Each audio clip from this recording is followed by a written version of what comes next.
स्वामी जी, आप कुछ दिन पहले ब्रह्मांड के बारे में बता रहे थे। वो पूरा समय तो नहीं आया। उसके बारे में ज़रा फिर से बता दीजिए, उसकी रूट कॉज़ क्या है? और हर सेपरेशन का ब्रह्म अलग है, हर जीवात्मा का? हर सेपरेशन का ब्रह्म अलग है क्या? हर सेपरेशन का ब्रह्म अलग नहीं हो सकता। हर सेपरेशन ब्रह्म है। हर सेपरेशन का ब्रह्म अलग होता तब तो फिर ये ऐसी उलझन हो जाती जिसको सुलझाया ही नहीं जा सकता। उसको सुलझाया कभी नहीं जा सकता। सेपरेशन भ्रांति है, वह ब्रह्म का होने का ढंग है। ब्रह्म हो रहा है, ब्रह्म हो रहा है और ब्रह्म ही है। सेपरेशन की तरह खेल चल रहा है। सेपरेशन एक खेल है, उसे भ्रांति कहो या खेल कहो, तो उसके होने का ही ढंग है। और सबका ब्रह्म अलग अलग नहीं हो सकता। पेड़ हो रहा है, चींटी हो रही है, नदी हो रही है, पहाड़ हो रहा है, हाथी हो रहा है, मनुष्य हो रहा है, चांद हो रहा है, तारा हो रहा है। ये सब जो भी होना है, जितने ग्रह नक्षत्र हैं, ये सब हो रहे हैं, ये सब ब्रह्म का होना है। ब्रह्म हो रहा है। अलग अलग हो रहा है जैसा है ही नहीं। पहली बात, सेपरेशन जो है एक खेल है, ऊपर के तल पर एक खेल है। और खेल जिंदा तभी रह सकता है जब खेलने वाला उसमें उस सत्य को निरूपित करे, तभी खेल जिंदा रहता है। अब कोई टीम बन गई है, टीम ए टीम बी, ये प्लेयर हैं, और वो कह रहे कि खेल है, एक भ्रांति है, बस भ्रांति की तरह खेलना है। तो भ्रांति की तरह खेलना है तो खेल ही ना पाएगा वह। उसमें जो है टीम है, ए है, बी है, उसमें कुछ खेल चल रहा है, हार जीत और के आधार पर खेल चलता है। तो हार जीत में ही वहां पे सत्य का निरूपण हो जाता है। सत्य का निरूपण होता है। हार जीत का इम्प्लीमेंट हो गया कि हारना है, जीतना है, इससे नियम है, खेल है तो नियम होंगे। नियम होंगे तो इस नियम के आधार पर जो है खेल खेला जाएगा। और इससे ये ऐसा हुआ तो यह जीतेगा, इसको पॉइंट मिलेगा, ऐसा हुआ तो इसको पॉइंट नहीं मिलेगा। जीत हार का खेल है। तो जीत और हार में सत्य को निरूपित किया जाएगा ना, तभी तो खेल चलेगा। यदि सत्य को निरूपित नहीं करोगे तो सत्य का निरूपण होता है, और वह सत्य का निरूपण है, लेकिन सत्य नहीं निरूपित हो सकता ना। सत्य नहीं है ना, निरूपण है ना। सत्य को निरूपित किया जा सकता है नहीं। तो सत्य को निरूपित करना जो है वह खेल है। उसे यदि बेहोशी में करोगे तो माया है, होश में करोगे तो लीला है। होश में करोगे तो लीला है, लेकिन निरूपण सत्य का है, याद रखना। और एक ही ब्रह्म है, दूसरा ब्रह्म है ही नहीं, वही है। दूसरा ब्रह्म कैसे हो सकता है? ये तुम जो कुछ भी देख रहे हो सब एक है, दो है ही नहीं। इसका दूसरा ब्रह्म कैसे हो सकता है? वही एक ब्रह्म है, वही हो रहा है, एक ही है, दो हुआ ही नहीं है। दो हुआ ही नहीं है। जो अलग अलग तुम्हें भास रहा है वह अलग अलग हुआ ही नहीं है, कभी नहीं हुआ, टूटा कभी है ही नहीं। ब्रह्म हो रहा है। अलग अलग है का मतलब है कि अलग सत्ता है, सत्ता होती ही नहीं है।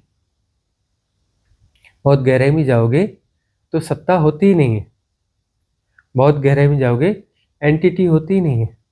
हो रहा है कुछ नहीं, कोई स्थायित्व नहीं है, हो रहा है। कोई चीज हो गई है ऐसा नहीं है, हो रही है। हो गई है जैसा कुछ भी नहीं होता। इस कायनात में कुछ भी नहीं है जो हो गया, हो रहा है, और हो रहा है में सब एक साथ हो रहा है, अलग अलग नहीं हो रहा है।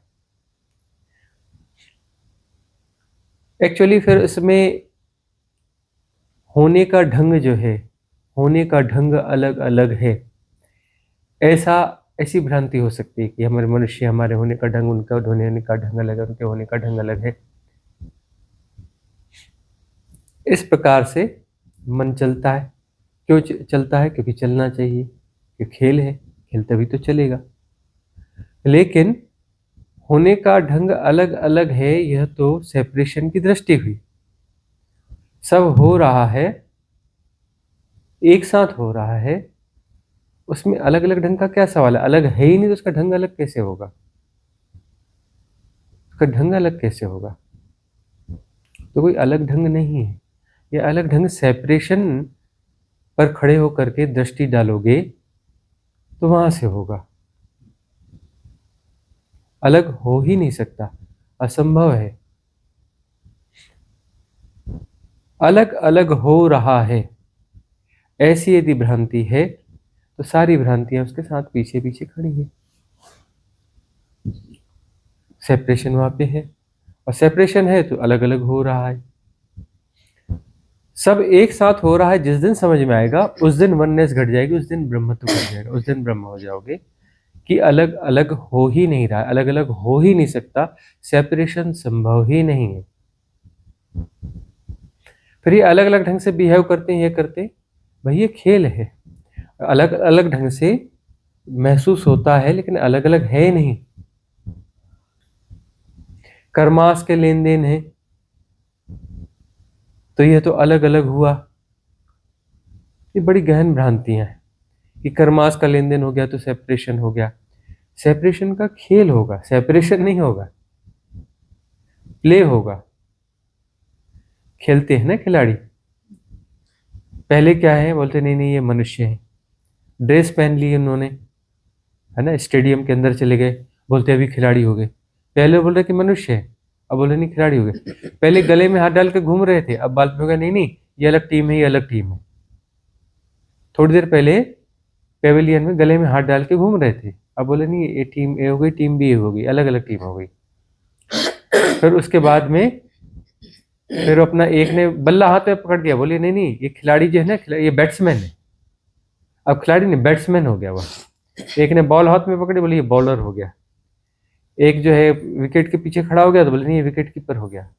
अभी तक सबको खिलाड़ी बोल रहे थे, अब बोल रहे नहीं नहीं खिलाड़ी नहीं, ये विकेट कीपर है, ये बॉलर है, यह बैटर है, और ये फील्डर है।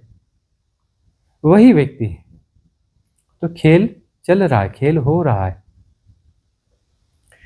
गौर से देखोगे जो बैट्समैन है वह भी मनुष्य है, जो बॉलर है वह भी मनुष्य है, बैटर है वह भी मनुष्य है। पहले के तल पे देखोगे तो क्या है, जो बैट्समैन है वह भी खिलाड़ी है, और जो फील्डर है वह भी खिलाड़ी है, जो अपना जो है विकेट कीपिंग कर रहा है वह भी खिलाड़ी है। ये सब खिलाड़ी है, एक से देखोगे तो सब खिलाड़ी है। उसमें टीम ए टीम बी भी खत्म हो जाएगी, ये सब खिलाड़ी है। अब जो है और गहरे में जाओगे तो मनुष्य है। खिलाड़ी तो ऊपर का एक ढंग है, पहनावा है, खेल है, वह सब मनुष्य है। ऐसे ही पीछे जाते जाओगे तो तुम्हें लगता है कि मनुष्य है, यह चींटी है, यह फलाना है, ये सब है ना, ये पत्थर है, यह है वह है। पीछे जाते जाओगे तो सबका आकाश शरीर मिलेगा, आकाशी तत्व मिलेगा, उसके पीछे और सूक्ष्म तत्व मिलेगा, है ना, मनस काया मिलेगी, फिर आत्म काया मिलेगी, फिर ब्रह्म काया मिलेगी। वहां जाकर के सब जुड़ा जुड़ा हो जाता है कि एक ही है, अलग अलग है नहीं, एक ही है। वही है, उसके होने का ढंग है, उसके होने का ढंग अलग अलग है नहीं है, वो एक साथ ही हो रहा है। एक साथ हो रहा है, यह भाषागत कमजोरी है। एक साथ हो रहा है मतलब माना है ना इसमें कि अलग अलग है तभी तो एक साथ हो रहा है ना, तो ये भाषा की कमजोरी है, भाषा में नहीं आ सकता कि उसमें तो ऐसे ही है, एक साथ हो रहा है। एक साथ हो रहा है मतलब गड़बड़ मामला है कि अलग अलग है तभी तो एक साथ हो रहा है ना, तो ये भाषा में आ ही नहीं रहा है, अलग हुआ ही नहीं है, वही हो रहा है। और यह समझना थोड़ा टेढ़ा मामला है, क्योंकि मन जो है, मन की क्षमता में नहीं है समझना। मन से परे उठोगे तो ही समझ सकते हो। मन से समझने की कोशिश करोगे, समझ ना पाओगे, कि मन बुद्धि चित्त इनके बस की बात नहीं है यह। जैसे अनंतता, अनंतता का हाँ, अनंतता का मतलब अनंतता, हाँ वो इन्फिनिटी, हाँ वो बहुत बड़ा होता है। बहुत बड़ा होता है तो विराट होता है, अनंत कहाँ से होता है? नहीं, वो बहुत बड़ा होता है, अरे बहुत बड़ा विराट होता है ना। ऐसे करोड़ों अरबों विराट मिला लो तो भी अनंत का कितना हिस्सा घेर पाएंगे? 0%। बड़े बड़े विराट मिला लो, बहुत बड़े बड़े विराट मिला लो, करोड़ों अरबों खरबों मिला लो, वो कितना होगा? अनंत का कितना हिस्सा घेरेगा? 0%। 1% में नहीं, 0%, 0.001% में नहीं, 0% ही होगा वो। अनंतता की सापेक्षता में कितना भी विराट हो, उसकी वैल्यू 0 होती है, इक्वल टू 0 होती है। कितना भी बड़ा विराट हो, और लाखों विराट, करोड़ों अरबों विराट मिला लो, वह अनंत में उसकी वैल्यू जो है 0 ही होती है, क्योंकि अनंत कोई बड़ा या छोटा नहीं होता। अनंत को तुम समग्र भी नहीं कह सकते। समग्र कहने में तुम उसे कहीं मापने की कोशिश कर रहे हो, मतलब वह पैमाने के भीतर आता है, वो किसी परिसीमन के भीतर आता है। उसे समग्र भी नहीं कह सकते, उसे पूर्ण भी नहीं कह सकते। इसलिए थोड़ा इशारा ढूंढा गया कि निकटतम इशारा क्या हो सकता है। इशारा होगा, सत्य नहीं होगा। और निकटतम इशारा है अद्वैत, जहां दो नहीं होते, अद्वैत। निकटतम इशारा ढूंढा गया है, वह भी इशारा कोई कंप्लीट इशारा नहीं है, उसकी तरफ इशारा भी संभव नहीं है, लेकिन थोड़ा निकटतम इशारा है। सारा ये जो विभाजन का खेल है, ये नीचे के तल पे है। ऊपर जाकर के तो सब एक एक होते चला जाएगा ना, सबका ये अलग अलग है, वो अलग अलग है, वो अलग अलग है, अलग अलग नहीं है। आगे जाकर तो सब एक होता चला जाएगा ना। जैसे जैसे ऊपर उठोगे, एकत्व का बोध बढ़ता जाएगा। एकत्व का उन्नयन क्या है? साधना में विकास क्या है? एकत्व जैसे जैसे बढ़ेगा, वह साधना का विकास है, वह उन्नयन है। एकत्व का बोध उन्नयन है। एकत्व का घट जाना साधना का सफल हो जाना है, और उसके बाद में अंतिम छलांग लगती है। वह एक भी विदा हो जाना चाहिए, क्योंकि वह एक जो है अंतिम भ्रांति है। वह एक जो है अंतिम भ्रांति है, एक भी जाना चाहिए, वह एक भी जाना चाहिए। इतना एक ओमकार सतनाम, वह जो है सिर्फ ब्रह्म के बारे में है। एक ओमकार जो है सत्य है, वह सत्य जो है ब्रह्म का सत्य है, आंतरिक सत्य नहीं है। ब्रह्म निसृत होता है, उसके निसृत होने का ढंग है, वह ब्रह्म के निसृत होने का पूर्व प्रारूप है, आंतरिक नहीं है। ऐसे नाद जो हैं ओमकार जैसे 64 नाद होते हैं, और हर नाद से अलग अलग आयाम निकलता है। ओमकार से त्रिआयामी जगत पैदा होता है, अ उ म। इसी से इलेक्ट्रॉन प्रोटॉन न्यूट्रॉन होते हैं, 3 मॉलिक्यूलर स्ट्रक्चर क्रिएट होते हैं। 5D 7D में जाओगे तो वहां का मूल मंत्र अलग होगा। 7D में 7 वर्ड्स होंगे, वो वर्ण हमारे ये वाले वर्णों में से नहीं होगा, ये 52 अक्षरों में से नहीं होंगे, 52 अक्षरों में से नहीं होंगे। 3 को मिला मिला के 52 बनते हैं, इन तीनों का सम्मिश्रण है बाकी 49 जो है। अ का कुछ अंश लिया, ब का कुछ अंश लिया तो एक अलग बन गया, अ का कुछ अंश लिया, है ना, और अ और उ और म, अ उ का लिया तो एक अलग बन गया, अ और म का लिया कुछ अलग बन गया, उ और म का कुछ अंश लिया तो एक अलग बन गया। अब इसका रेशियो और बदल दिया तो अलग बन गया, या फिर अ लिया और उसमें से जो बने थे उसमें से कुछ और मिक्स कर लिया, कुछ और बन गया। इस प्रकार से 49 और बनते हैं, स्वर और व्यंजन सारे उसी में आ जाते हैं। सारे स्वर भी होते हैं इसमें, ओम के नाद में ऐसा नहीं है, वह 3 ही होते हैं, बाकी स्वर भी इसी से निकलते हैं, ई और बाकी जो भी चीज़ें हैं इसी से ही निकलते हैं। बाकी 49 जो व्यंजन हैं, बाकी 49 भी जो भी हैं उसमें स्वर और व्यंजन, वो इन 3 का सम्मिश्रण है। अब कोई 7D है, एक आयाम है जो 7वां आयाम है, ये तीसरा आयाम है, 7वां आयाम है। तो 7वें आयाम में वहां की भाषा में कितने शब्द होंगे? 3 में 52 है, तो 7 में कितने होंगे? आपको कोई इसका इक्वेशन या कुछ ऐसा निकालना पड़ेगा, लेकिन जो है उसमें हजारों वर्ण होंगे, हजारों अक्षर होंगे उसके। 7 में ऐसा नहीं कि अब वो इसे 3 गुना कर दो, 4 गुना कर दो, 3 नहीं होता, बहुत ज्यादा होता है, हजारों हो जाएंगे। और उसकी भाषा जो है बहुत क्रिटिकल भाषा होगी, उनकी भाषा जो होगी। हमारी जो भाषा है त्रिआयामी की, कितने शब्द हैं? हजारों हजारों शब्द है ना, कितनी मोटी मोटी डिक्शनरीज होती हैं, एनसाइक्लोपीडिया कितने मोटे मोटे होते हैं, और अलग अलग लैंग्वेजेस हैं, सबके अलग अलग एनसाइक्लोपीडियाज होते हैं ना। तो अब उनका कितना बड़ा होगा? उनका ऐसे में बात नहीं बनेगी, उसका तो यहाँ से चालू होता है, बोले 1000 फीट ऊपर जाएगा, उसमें तो 1000 फीट ऊपर जाएगा ना। हमारा तो इतने बड़े इतने मोटे में हो जाता है, हाँ बहुत मोटा है, उनका देखोगे तो समझ में आएगा। अब वो 10D 12D 15D में जाओगे तब तो पागल हो जाओगे, और 64D उधर जाओगे तो और पागल हो जाओगे। उनका एनसाइक्लोपीडिया कैसा होगा, उनके वर्ण कैसे होंगे, उनकी भाषा कैसी होगी, है ना। तो त्रिआयामी जगत में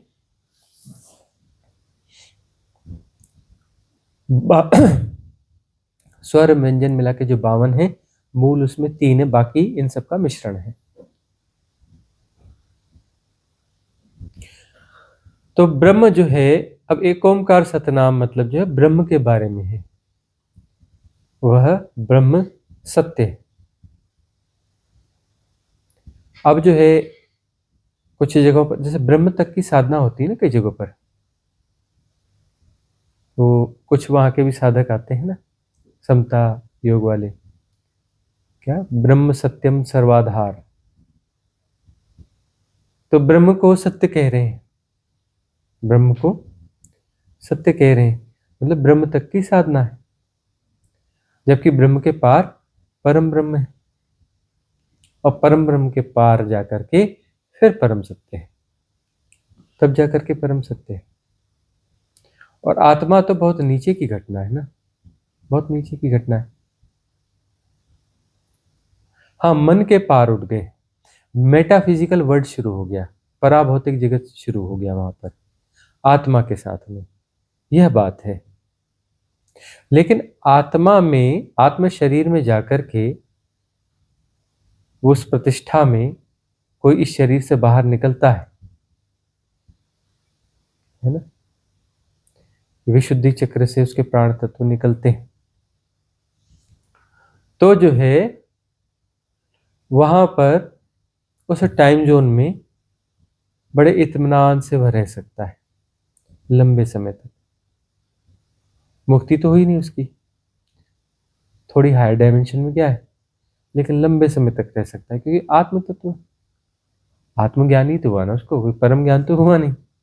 आत्मज्ञान तो, आत्माएं तो अनंत है, ढेर आत्माएं हैं, तो ढेर आत्माएं कहीं ना कहीं रहती होंगी, उसका कोई आयाम होगा, है ना। तो अलग अलग किस्म की आत्माएं, अभी ये आत्मज्ञान प्राप्त होने वाली आत्मा, तो इसका आयाम होगा, तो अपने उस किस्म के आयाम में वह रहती है, बहुत सारी रहती है, उनका अपना डायमेंशन है, उनका अपना मूल मंत्र है। जैसे अब हम इस प्रकृति को जी रहे हैं, मैं शरीर हूं, इस ब्रह्म को जी रहे हैं, तो इसमें जो है उसको जी रहे हैं, ओमकार को जी रहे हैं ना, ओमकार को ही तो जी रहे हैं, ओमकार ही तो हमारा होना है, हर चीज का होना ओमकार है, ओमकार ही तो है, ओमकार हो रहा है, ओमकार है कह रहे हैं, ये बात गलत है, ओमकार हो रहा है, ओमकार हो रहा है। एक ओमकार सतनाम, मतलब वो एक ओमकार जो है वो एक ही है, अलग अलग नहीं है। यह ओमकार यहाँ पे पेड़ हो रहा है, यह ओमकार यहाँ पे चींटी हो रहा है, यह ओमकार यहाँ पर जो है नदी हो रहा है, यह ओमकार यहाँ पर जो है हाथी हो रहा है, यह ओमकार तारा हो रहा है, यह ओमकार ग्रह हो रहा है।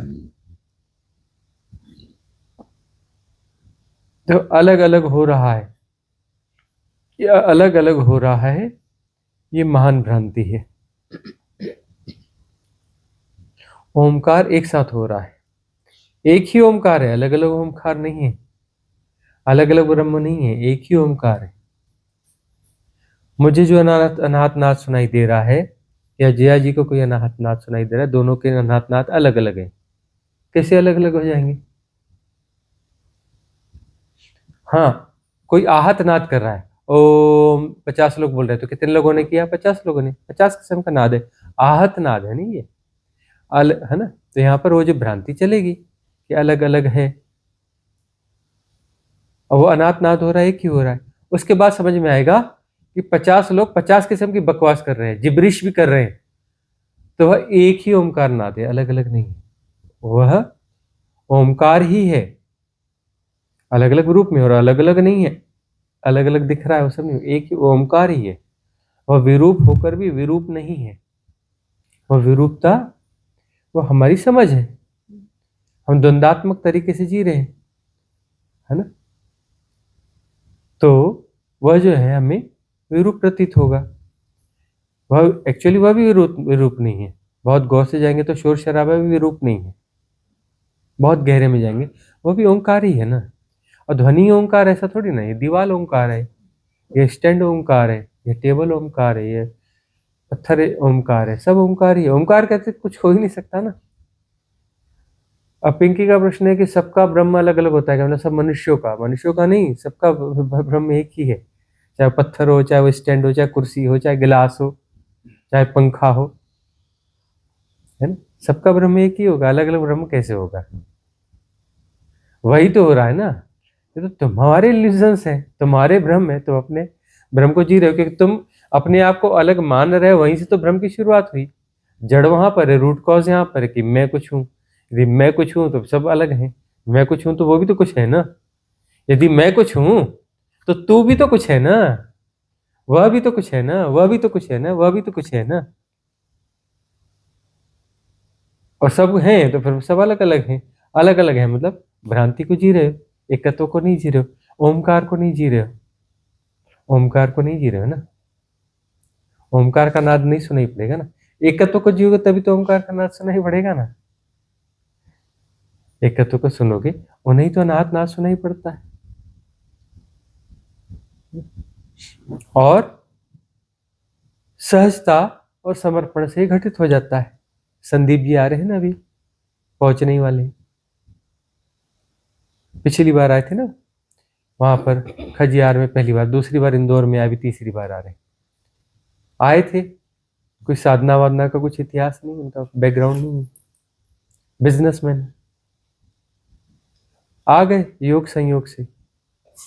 कुछ सुना भी नहीं था, एक वीडियो बस सुना था, वो भी अपना निकले थे खोज में कि कहीं किसी गुरु की तलाश में। पालमपुर पता चला, वहां आए थे, वहां रहे 2-3 दिन, बात बनी नहीं। फिर उसके बाद में उन्होंने एक वीडियो सुन लिया, एक वीडियो सुन लिया और अप्रोच करी वॉलंटियर्स को, बड़ा मस्का लगाया। वॉलंटियर्स अपना कहें, हमसे बात करें, अलाउ करें नहीं करें, अलाउ करें नहीं करें, बोले एक ही वीडियो सुना है। 2-3 दिन उन्होंने कहा सुनने दो सुनने दो, 3 दिन वाले 15-20-25 सुन लिए, अलाउ करो, साधना के लिए आ रहा हूँ। ठीक है, अलाउ किया, आ गए। दूसरे दिन, सिर्फ एक ही दिन, दूसरे दिन अनाहत नाद सुनाई पड़ने लग गया। बात ऐसी, यही चर्चा चल रही है, सब हो रहा है, एक साथ हो रहा है, एक साथ हो रहा है इन द सेंस अलग अलग नहीं है, होने वाला जानने वाला एक ही है। आग बंद करके सुनते रहे, दूसरे दिन बोलते हैं गुरु जी नाद सुनाई पड़ रहा है, अनाहत नाद सुनाई पड़ रहा है, क्योंकि बात घुस गई ना अंदर। ले एक साथ ही हो रहा है, बराबर एक साथ हो रहा है, अलग अलग हो नहीं, अलग होता ही नहीं है, होता ही नहीं है, होता ही नहीं है। बात ठीक है, होता ही घट गया। बिजनेसमैन है।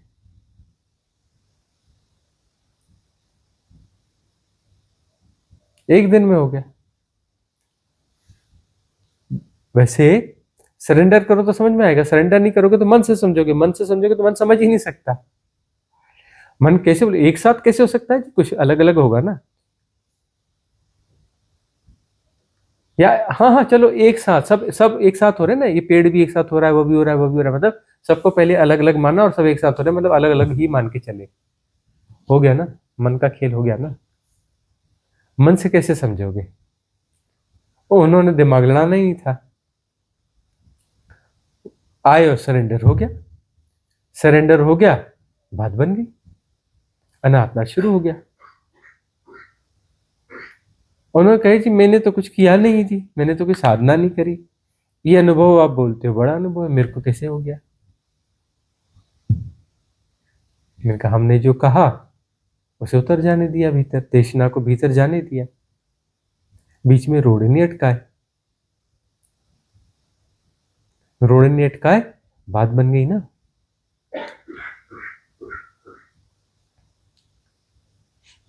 अगला प्रश्न कम्युनिटी से ले लें। किसका प्रश्न रूपा है? जी का प्रश्न है स्वामी जी।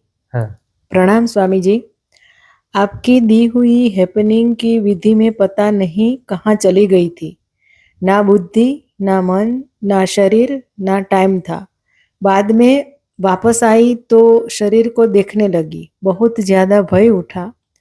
यह क्या स्थिति है स्वामी जी? रूपाली, रूपा रूपा। अच्छा रूपा, अच्छा अच्छा।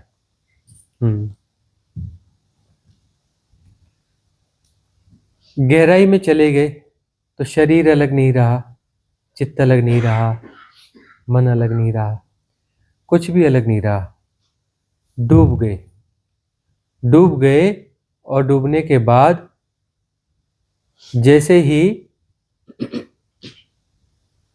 बाहर आए, बाहर आते ही जैसे शरीर को जाना तो शरीर कहीं दूर दिखता है, ये शरीर है। अभी तो मैं शरीर हूं को जी रहे ना, मैं बैठा था, मुझे ऐसा हुआ, मुझे ऐसा हुआ, मैं। अब वो तो सब गायब हो गया था, वापस आए, ये कौन है?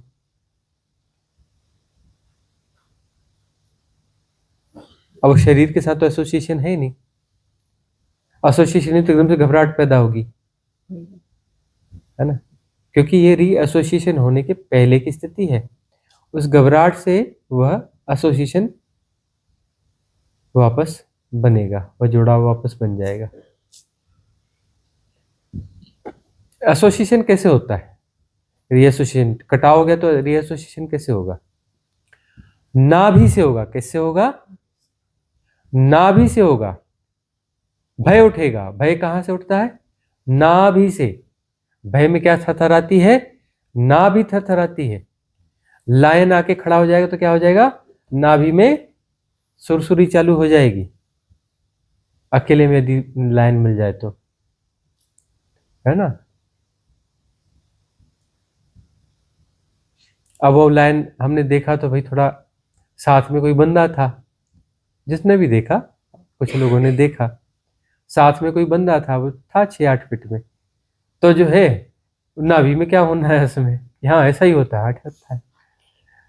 कोई अकेला देखे तो, अकेला देखो तो नाभि में सुरसुरी होती है। हमने भी कभी जब बहुत छोटी उम्र थी तो ऐसे वाइल्ड लाइफ देखी, अकेले में, साथ में तो देखते थे, अकेले में जब देखी, रहते तो जंगलों में ही थे, वाइल्ड लाइफ देखी, आसपास से देखी, तो खड़े रहे, कुछ नहीं, न चिल्लाए, न चीखे, न भागे, लेकिन नाभि में सुरसुरी तो हुई थी। पढ़ते थे स्कूल में, उस समय देखी तो सुरसुरी तो होती थी। हम अपने घर की विंडो खोलकर देखते थे बाहर, तो वहां पर घर के बाहर कोई वाइल्ड लाइफ बैठी है, जंगल में ही रहते थे, कोई वाइल्ड लाइफ देखी तो जो है तब भी थोड़ी सुसराहट होती थी, छोटे छोटे थे। जब थोड़े बड़े हो गए, स्कूल जाने लगे, बाद में फिर धीरे धीरे रिलैक्स हो गए, साधना थोड़ी गहरी गई, रिलैक्स हो गए। लेकिन देखो, भय जो है ना बुरी चीज नहीं है, भय एक टूल है। भय न होगा तो शरीर तो मर जाएगा, शरीर जो है ना मर जाएगा यदि भय नहीं होगा तो। वो भय हुआ ना, उसने भय ने खींचा ना, एब्जॉर्व किया ना, एसोसिएट किया ना, भय नहीं होता तो वो वापस जा नहीं सकते थे शरीर में, वो शरीर से बाहर चली गई थी, शरीर में वापस जाना था, भय हुआ, झुरझुरी पैदा हुई और वहां से नाभि से घुसी। नाभि में झुरझुरी होगी, घुसते हैं थोड़ा नीचे से, हारा सेंटर होता है 2 इंच नीचे, नाभि से 2 3 4 उंगल नीचे, 4 उंगल होता है, हाँ 4 उंगल होता है, नाभि से 4 उंगल नीचे, जो पेट के से लकीर नहीं जाती गोल, उसका जो मध्य बिंदु नाभि के सीध वाला, मतलब मूलाधार और इसके मध्य में हारा सेंटर, तो वहां से बाहर निकलते हो, एक्चुअली वहां सेंटर होता है, लेकिन ये जो है ना निकलना घुसना नाभि से ही होता है, तो नाभि ही कटी थी ना, नाल तो यहाँ थी ना, तो एनर्जी जो निकलती है, जो नाल बनती है वो नाभि से ही निकलती है, सेंटर वह होता है, लेकिन एक्टिवेशन पॉइंट जो है ना, दरवाजा जो है ना, दरवाजा यह है नाभि, तो घुसना निकलना नाभि से ही होता है। वो वापस घुसने की प्रक्रिया, उसमें भय आएगा, मतलब तभी तो सकिंग प्रोसेस है ना, अपने आप को बचाओगे कैसे, वहीं से ना, भय आएगा तो अलर्ट होते हैं ना, जैसे कुछ दिख गया तो सेंसेशन आएगा भय का, तब अलर्ट हो गए तब बचाव का कुछ प्रयास करोगे, तब भागोगे, कुछ करोगे, चीखोगे, चिल्लाओगे, कुछ करोगे, करना ही पड़ता है ना, व्यवहारिक सत्य है ना, सहज है, व्यवहारिक सत्य नहीं है वह, व्यवहारिक सत्य कैसे होगा, वह तो प्राकृतिक स्थिति है, वह प्राकृतिक स्थिति है, व्यवहारिक सत्य नहीं है, प्राकृतिक स्थिति है वह।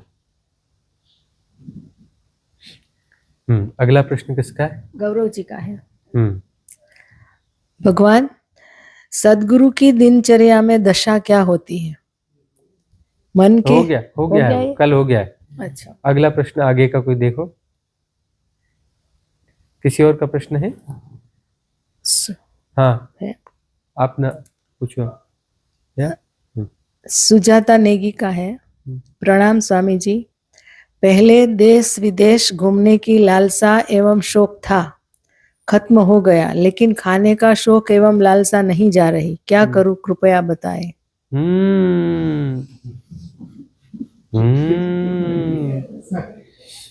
आ गई बात पकड़ में,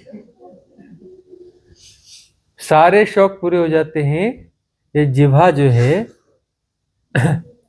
देखा है, वो ध्यान देना, जिह्वा जो है, बूढ़ा होता है ना व्यक्ति,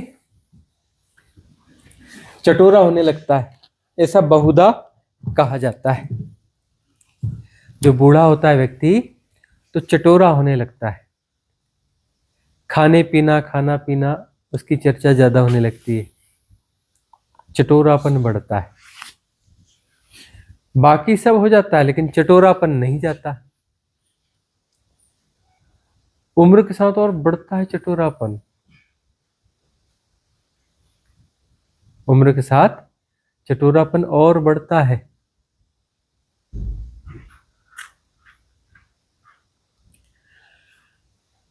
अन्नमय कोश जो है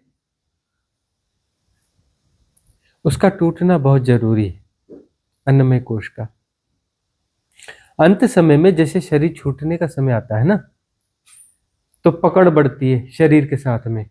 अब शरीर के साथ पकड़ बनाने के लिए कोई अंग तैयार ही नहीं है, सारे अंग तो शिथिल पड़ रहे हैं, अंग जो है शिथिल पड़ रहे हैं, पकड़ बनती नहीं है, तो पकड़ कहाँ से बनाओ। संवेदना थोड़ी जीवा में बची रहती है, जीवा बड़ी सॉफ्ट होती है ना, उसमें संवेदना होती है ना ज्यादा जीवा में, तो कहीं उसके माध्यम से पकड़ बनी रहे, तो वहां पर थोड़ा चटोरापन बढ़ता है, जीवा के माध्यम से ऐसा लगता है कि हम जुड़े रहेंगे शरीर के साथ में, और चेतना बार बार इंगित करती है कि पैर बराबर काम नहीं कर रहा, चेतना वहां से वापस आ रही है, कोई दवा खाओ, चेतना को वापस भेजो पैर में, हाथ में चेतना नहीं जा रही, बोले आंख से दिख नहीं रहा, चेतना वहां घुस जा नहीं रही, तो शरीर काम नहीं कर रहा है, फंक्शन नहीं कर रहा है प्रॉपर, तो कुछ दवा खाओ, कुछ करो, यह करो वह करो। तो भोजन का जो वो रहता है, उसमें मिर्च मसाले ये वो सब रहते हैं, चटोरापन रहता है, उससे अचानक सेंसेशंस ग्रो होते हैं। नमक खाते हो, उससे जो है ब्लड का थोड़ा प्रवाह बढ़ता है, उससे चेतना थोड़ी थोड़ी फैलती है, थोड़ा वापस शरीर के जीने जीने जैसा कुछ बनता है।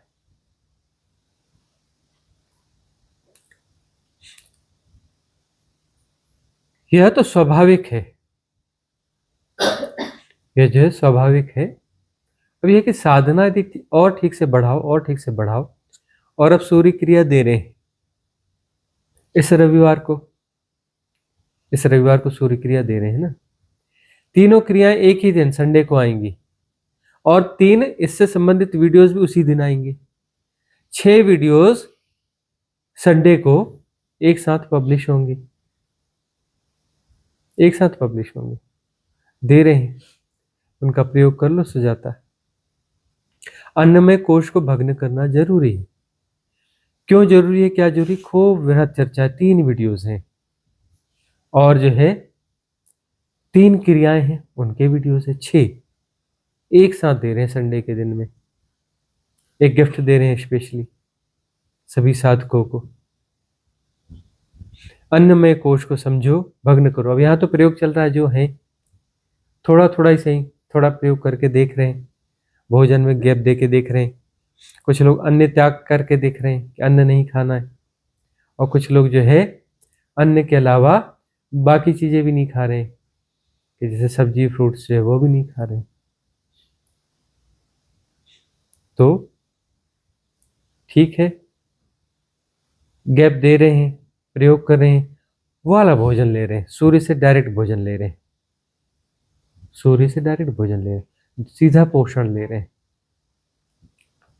तो वो वाला जो पोषण है वो कहां तक कैसा पहुंचेगा, वो तो धीरे धीरे पता चलेगा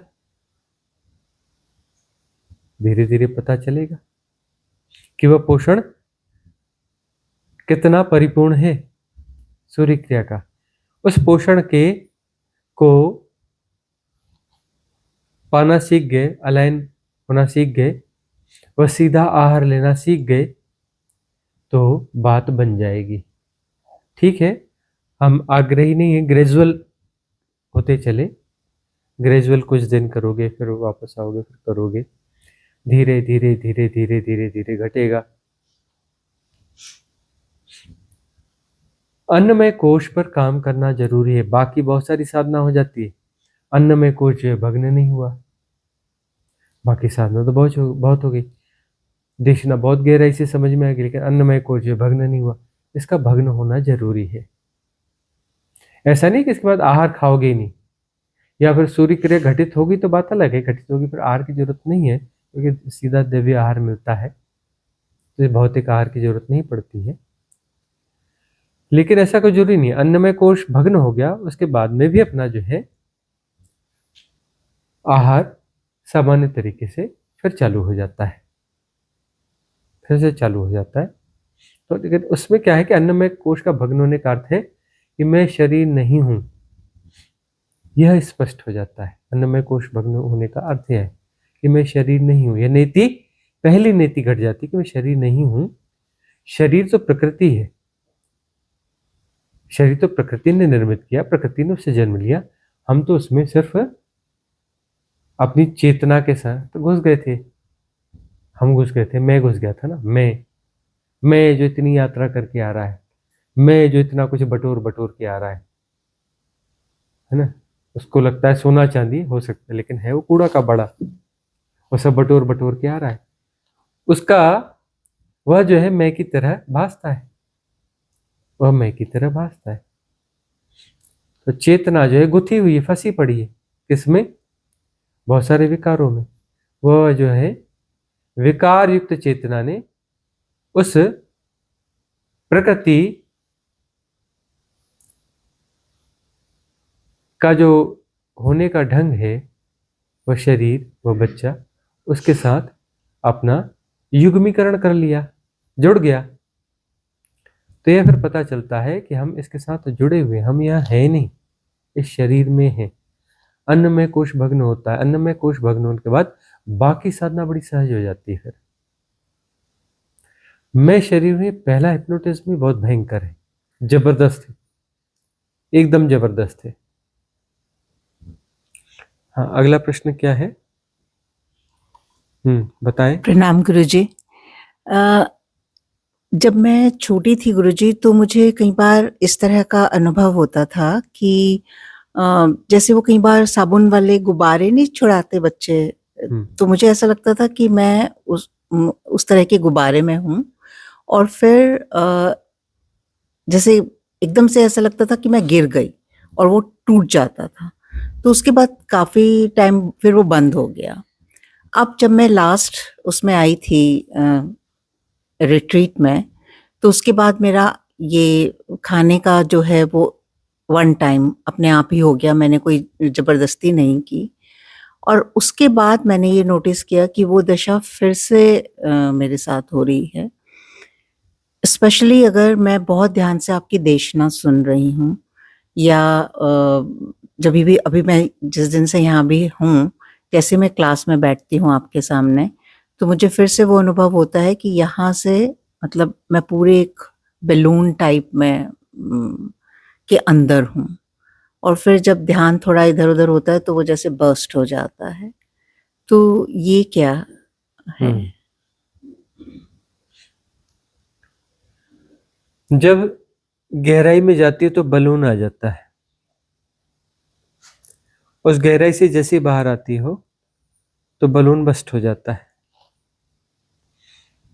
जैसी गहराई में जाते हो तो एक सुरक्षा कवच आ जाता है।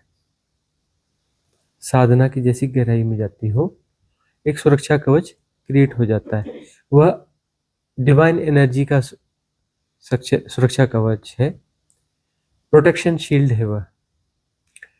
वह जो है एक्टिवेट हो जाती है, और जैसे जैसे नॉर्मल उसमें आ जाती हो तो वह ध्वस्त हो जाती है।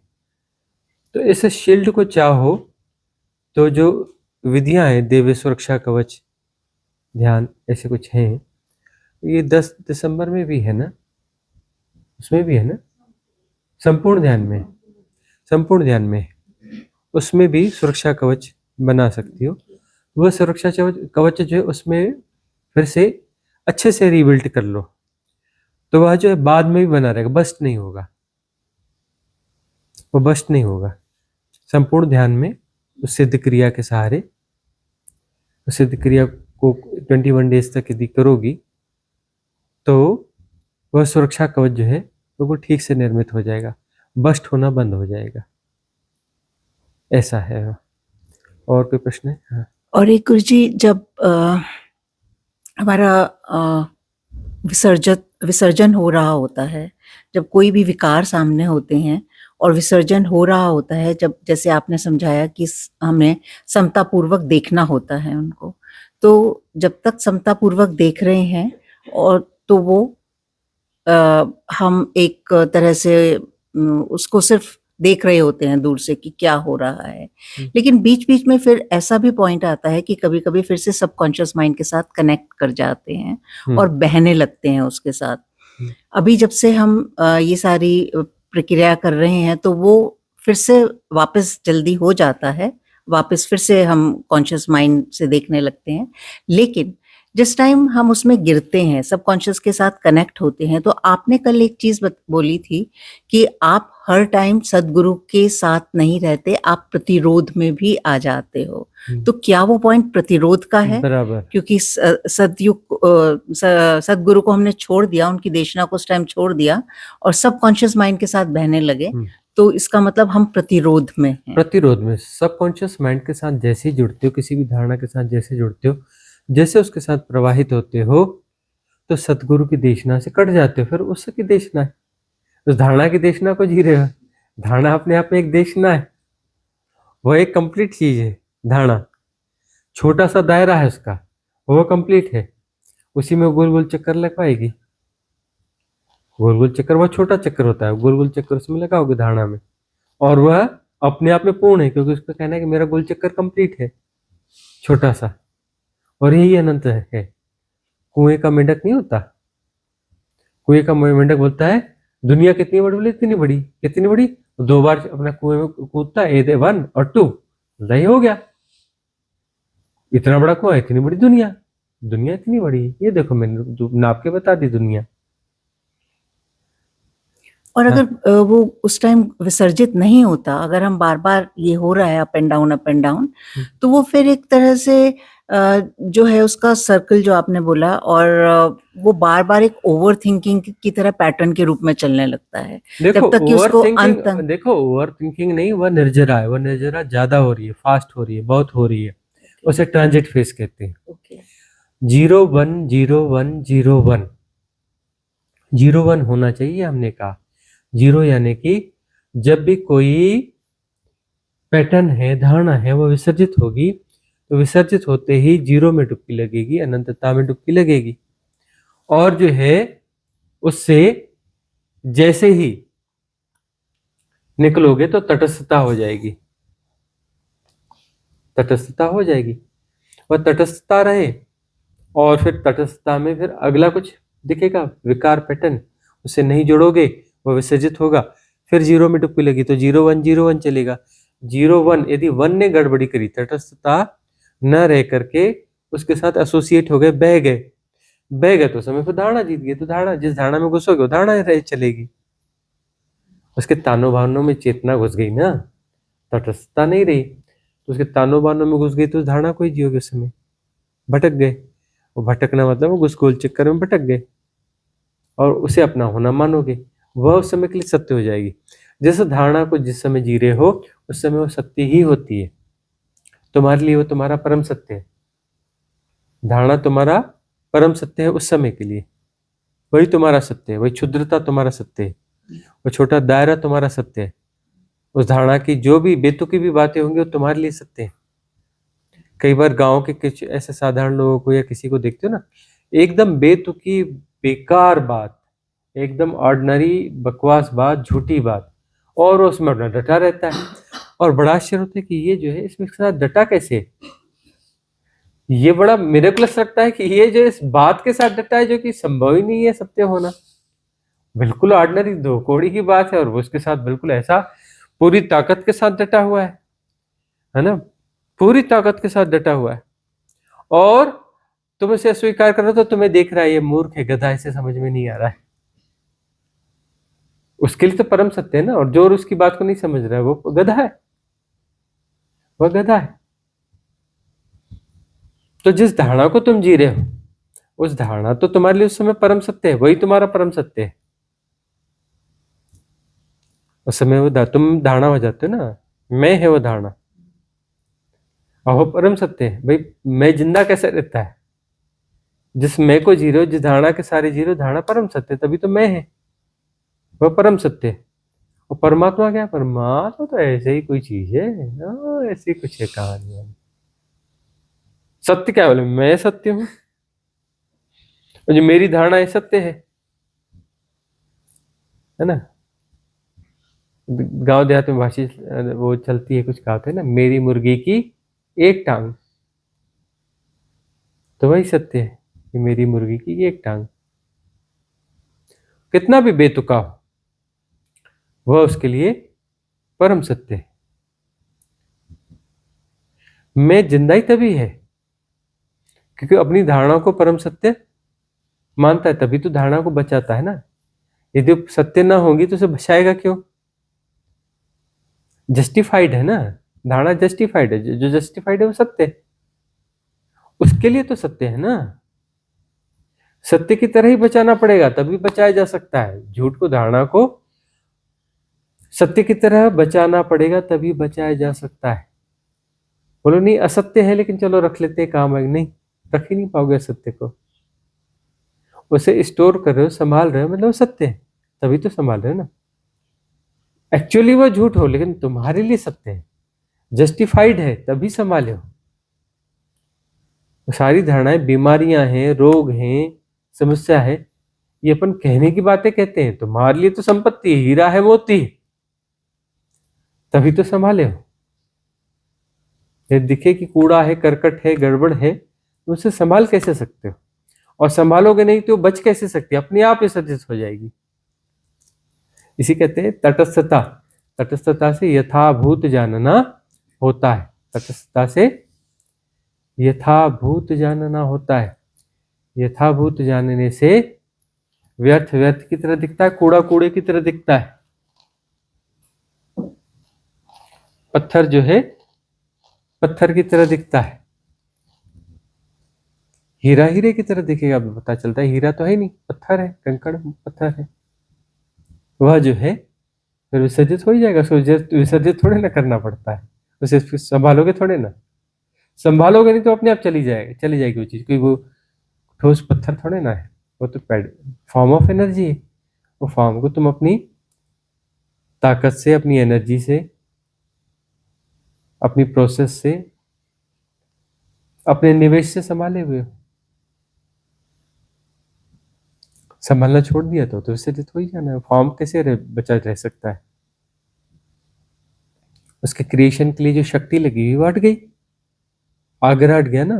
अगर एक शक्ति है ना, शक्ति का विनिवेश है ना, वहां तो शक्ति का विनिवेश हट गया तो पैटर्न व आकार व रूप व रंग उसका व ढांचा बचेगा कैसे? विसर्जित हो ही जाएगा। अगला प्रश्न किसका है? हाँ दीक्षा।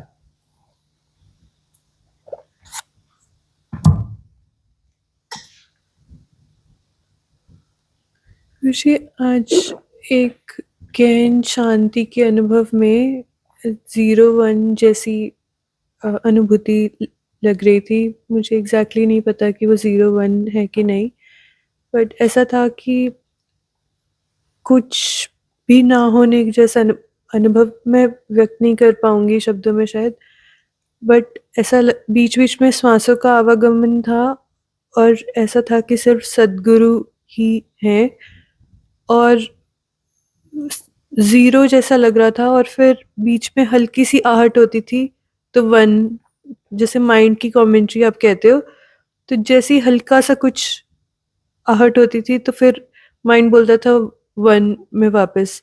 तो गुरुजी, क्या जो सद्गुरु 0 होता है और कुछ होना 1 होता है, या फिर 0-1 इससे भी पार की स्थिति है ब्रह्म की? क्या 1 ब्रह्म है और 0 नथिंगनेस, शून्य है? देखो, सद्गुरु तो नथिंगनेस है,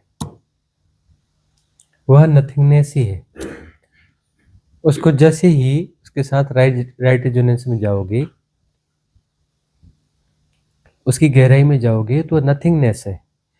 सद्गुरु कोई ब्रह्म नहीं है, उसको ब्रह्म मत समझ लेना। वह नथिंगनेस है, वो ब्रह्म के पार है, वह है ही नहीं। इसलिए हम कहते हैं सीट खाली है।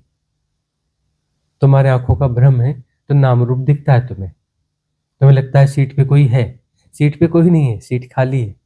वो नथिंगनेस है, वह नथिंगनेस है। तो उसमें डुबकी लगती है 0 में, और 1 में तुम आ जाते हो, और 0 में तुम नहीं हो जाते हो। नहीं होते हो फिर होते हो। नहीं होना सद्गुरु में डूबना है, या शून्य में डूबना है, या शाश्वतता में डूबना है, एक ही बात है। क्योंकि वहां कोई व्यक्ति तो है नहीं, तो तुम्हारी भ्रांति तुम्हें व्यक्ति दिखता है। सीट पर तुम्हें कोई व्यक्ति दिखता है, तुम्हें कोई नाम रूप दिखता है, तुम्हारी भ्रांति है। एक्चुअली वहां पे नथिंगनेस है, वहां कोई है ही नहीं। उसमें डूबना होता है और फिर तुम वापस आते हो। वो आहट के बहाने आते हो, किसी विकार के बहाने आते हो, किसी भी बहाने वापस आते हो, वापस तुम आते हो। जब डूबते हो तो तुम गायब हो जाते हो, वही रहता है, वही होता है, तुम नहीं होते हो। वापस आते हो तो तुम आते हो। डूबते हो तो कुछ नहीं होता है, नथिंगनेस, तुम भी नहीं थे। 0 का अनुभव है, तुम नहीं थे, तुम नहीं हो गए, नहीं होकर के फिर से प्रकट हुए, किसी बहाने प्रकट हुए। जब प्रकट हो रहे थे तो उस समय सराउंडिंग में जो घट रहा था उसको तुमने एनालाइज किया, उसको पकड़ के बाहर आए। बाहर आने के लिए तुम्हें कुछ पकड़ना होता है ना, कोई सहारा लेना होता है ना। तो 1 के समय में जो भी हैपनिंग्स हो रही है उस हैपनिंग को तुमने पकड़ा, उसको पकड़ने से तुम आओगे ना। ऐसे कैसे तुम आ जाओगे कि नहीं मैं आऊंगा बाद में, मैं आऊंगी और अपना किसी हैपनिंग को पकड़ूंगी। अरे हैपनिंग्स को तुम, वो जो पकड़ने का ढंग है उसको एनालाइज करना, यह करना वो करना, उससे ही तो मैं जन्मेगा ना। वहां पर एक्चुअली मैं मरा और मैं फिर से जन्मा, मैं मरा मैं फिर से जन्मा, मैं बार बार मरता है और बार बार जन्म लेता है।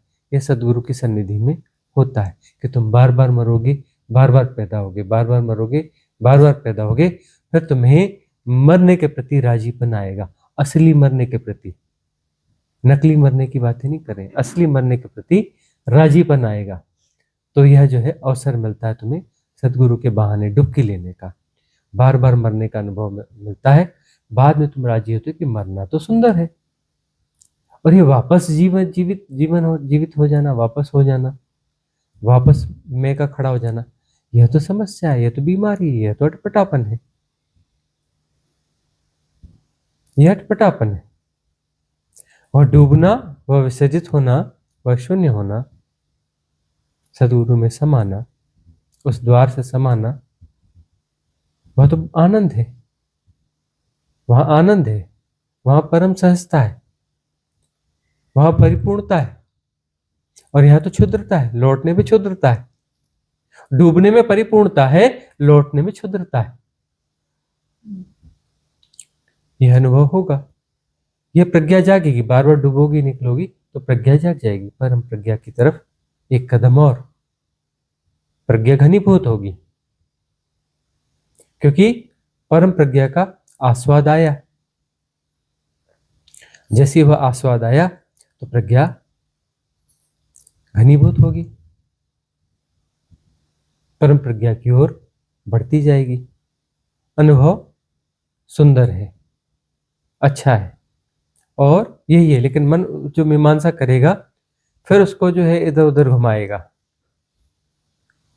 मन जो है फिर उसे इधर उधर घुमाएगा, उसे साधारण साबित करने की कोशिश करेगा, या फिर कहेगा कि कहीं और है,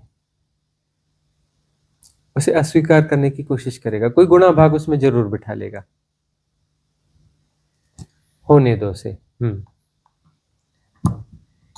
गुरुजी, मन काफी राजी था भी और अभी भी है, बीच बीच में थोड़ा कम हुआ वो, बट जैसे अब उसे लगता है कि वो जानता है एज इन, मतलब राजी है। पर शायद फिर कभी क्वेश्चन पूछूंगी। हाँ, मन जो है वह जानता है, अब वह जो है रहस्य को जानता है, अब वह रहस्य को जानता है, क्योंकि डुबकी लगा के आया है, डुबकी लगा के आया है, तो उसके भीतर एक आएगा कि मैं रहस्य को जानता हूं। मन रहस्य को नहीं जानता, मन ने डुबकी नहीं लगाई, लेकिन डुबकी लगाने के बाद जो लौटना होता है, उस लौटने में जो पुराने क्रिएशन के साथ एसोसिएशन होता है, तो उसके पास जो है एक स्मृति आती है, उस स्मृति के सहारे फिर वह जो सेपरेशन वापस क्रिएट हुआ है, वह सेपरेशन कहता है कि मैं जानता हूँ, तो मैंने डुबकी ली। डुबकी लेते वक्त वो विसर्जित हो गया था, प्रकट होते वक्त वापस आ गया, लेकिन वो कहता है कि मैं जानता हूँ, क्योंकि उसे झलक तो मिली थी ना दूर की। डूबना कुछ और था, और जो निकला तो डूबने के तट पर जो है, वो डूबने के तट पर, उस तट से उसे झलकी तो मिली, मन को झलक मिलती है, याद रखना। वह डूबता नहीं है, लेकिन उसे झलक मिलती है, तो वह स्मृति बनाता है, उसकी स्मृति बनाता है, कहता है कि नहीं मेरे पास आस्वाद है, मैंने जाना।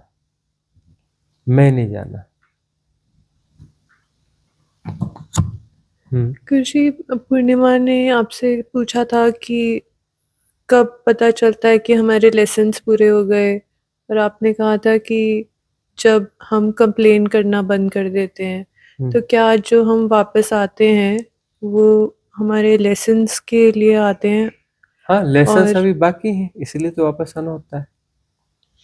और वो सहजता से ज़ीरो में ही रहेंगे अगर हमारे लेसन्स कंप्लीट हो जाते हैं और उनको हम ग्रहण कर लेते हैं।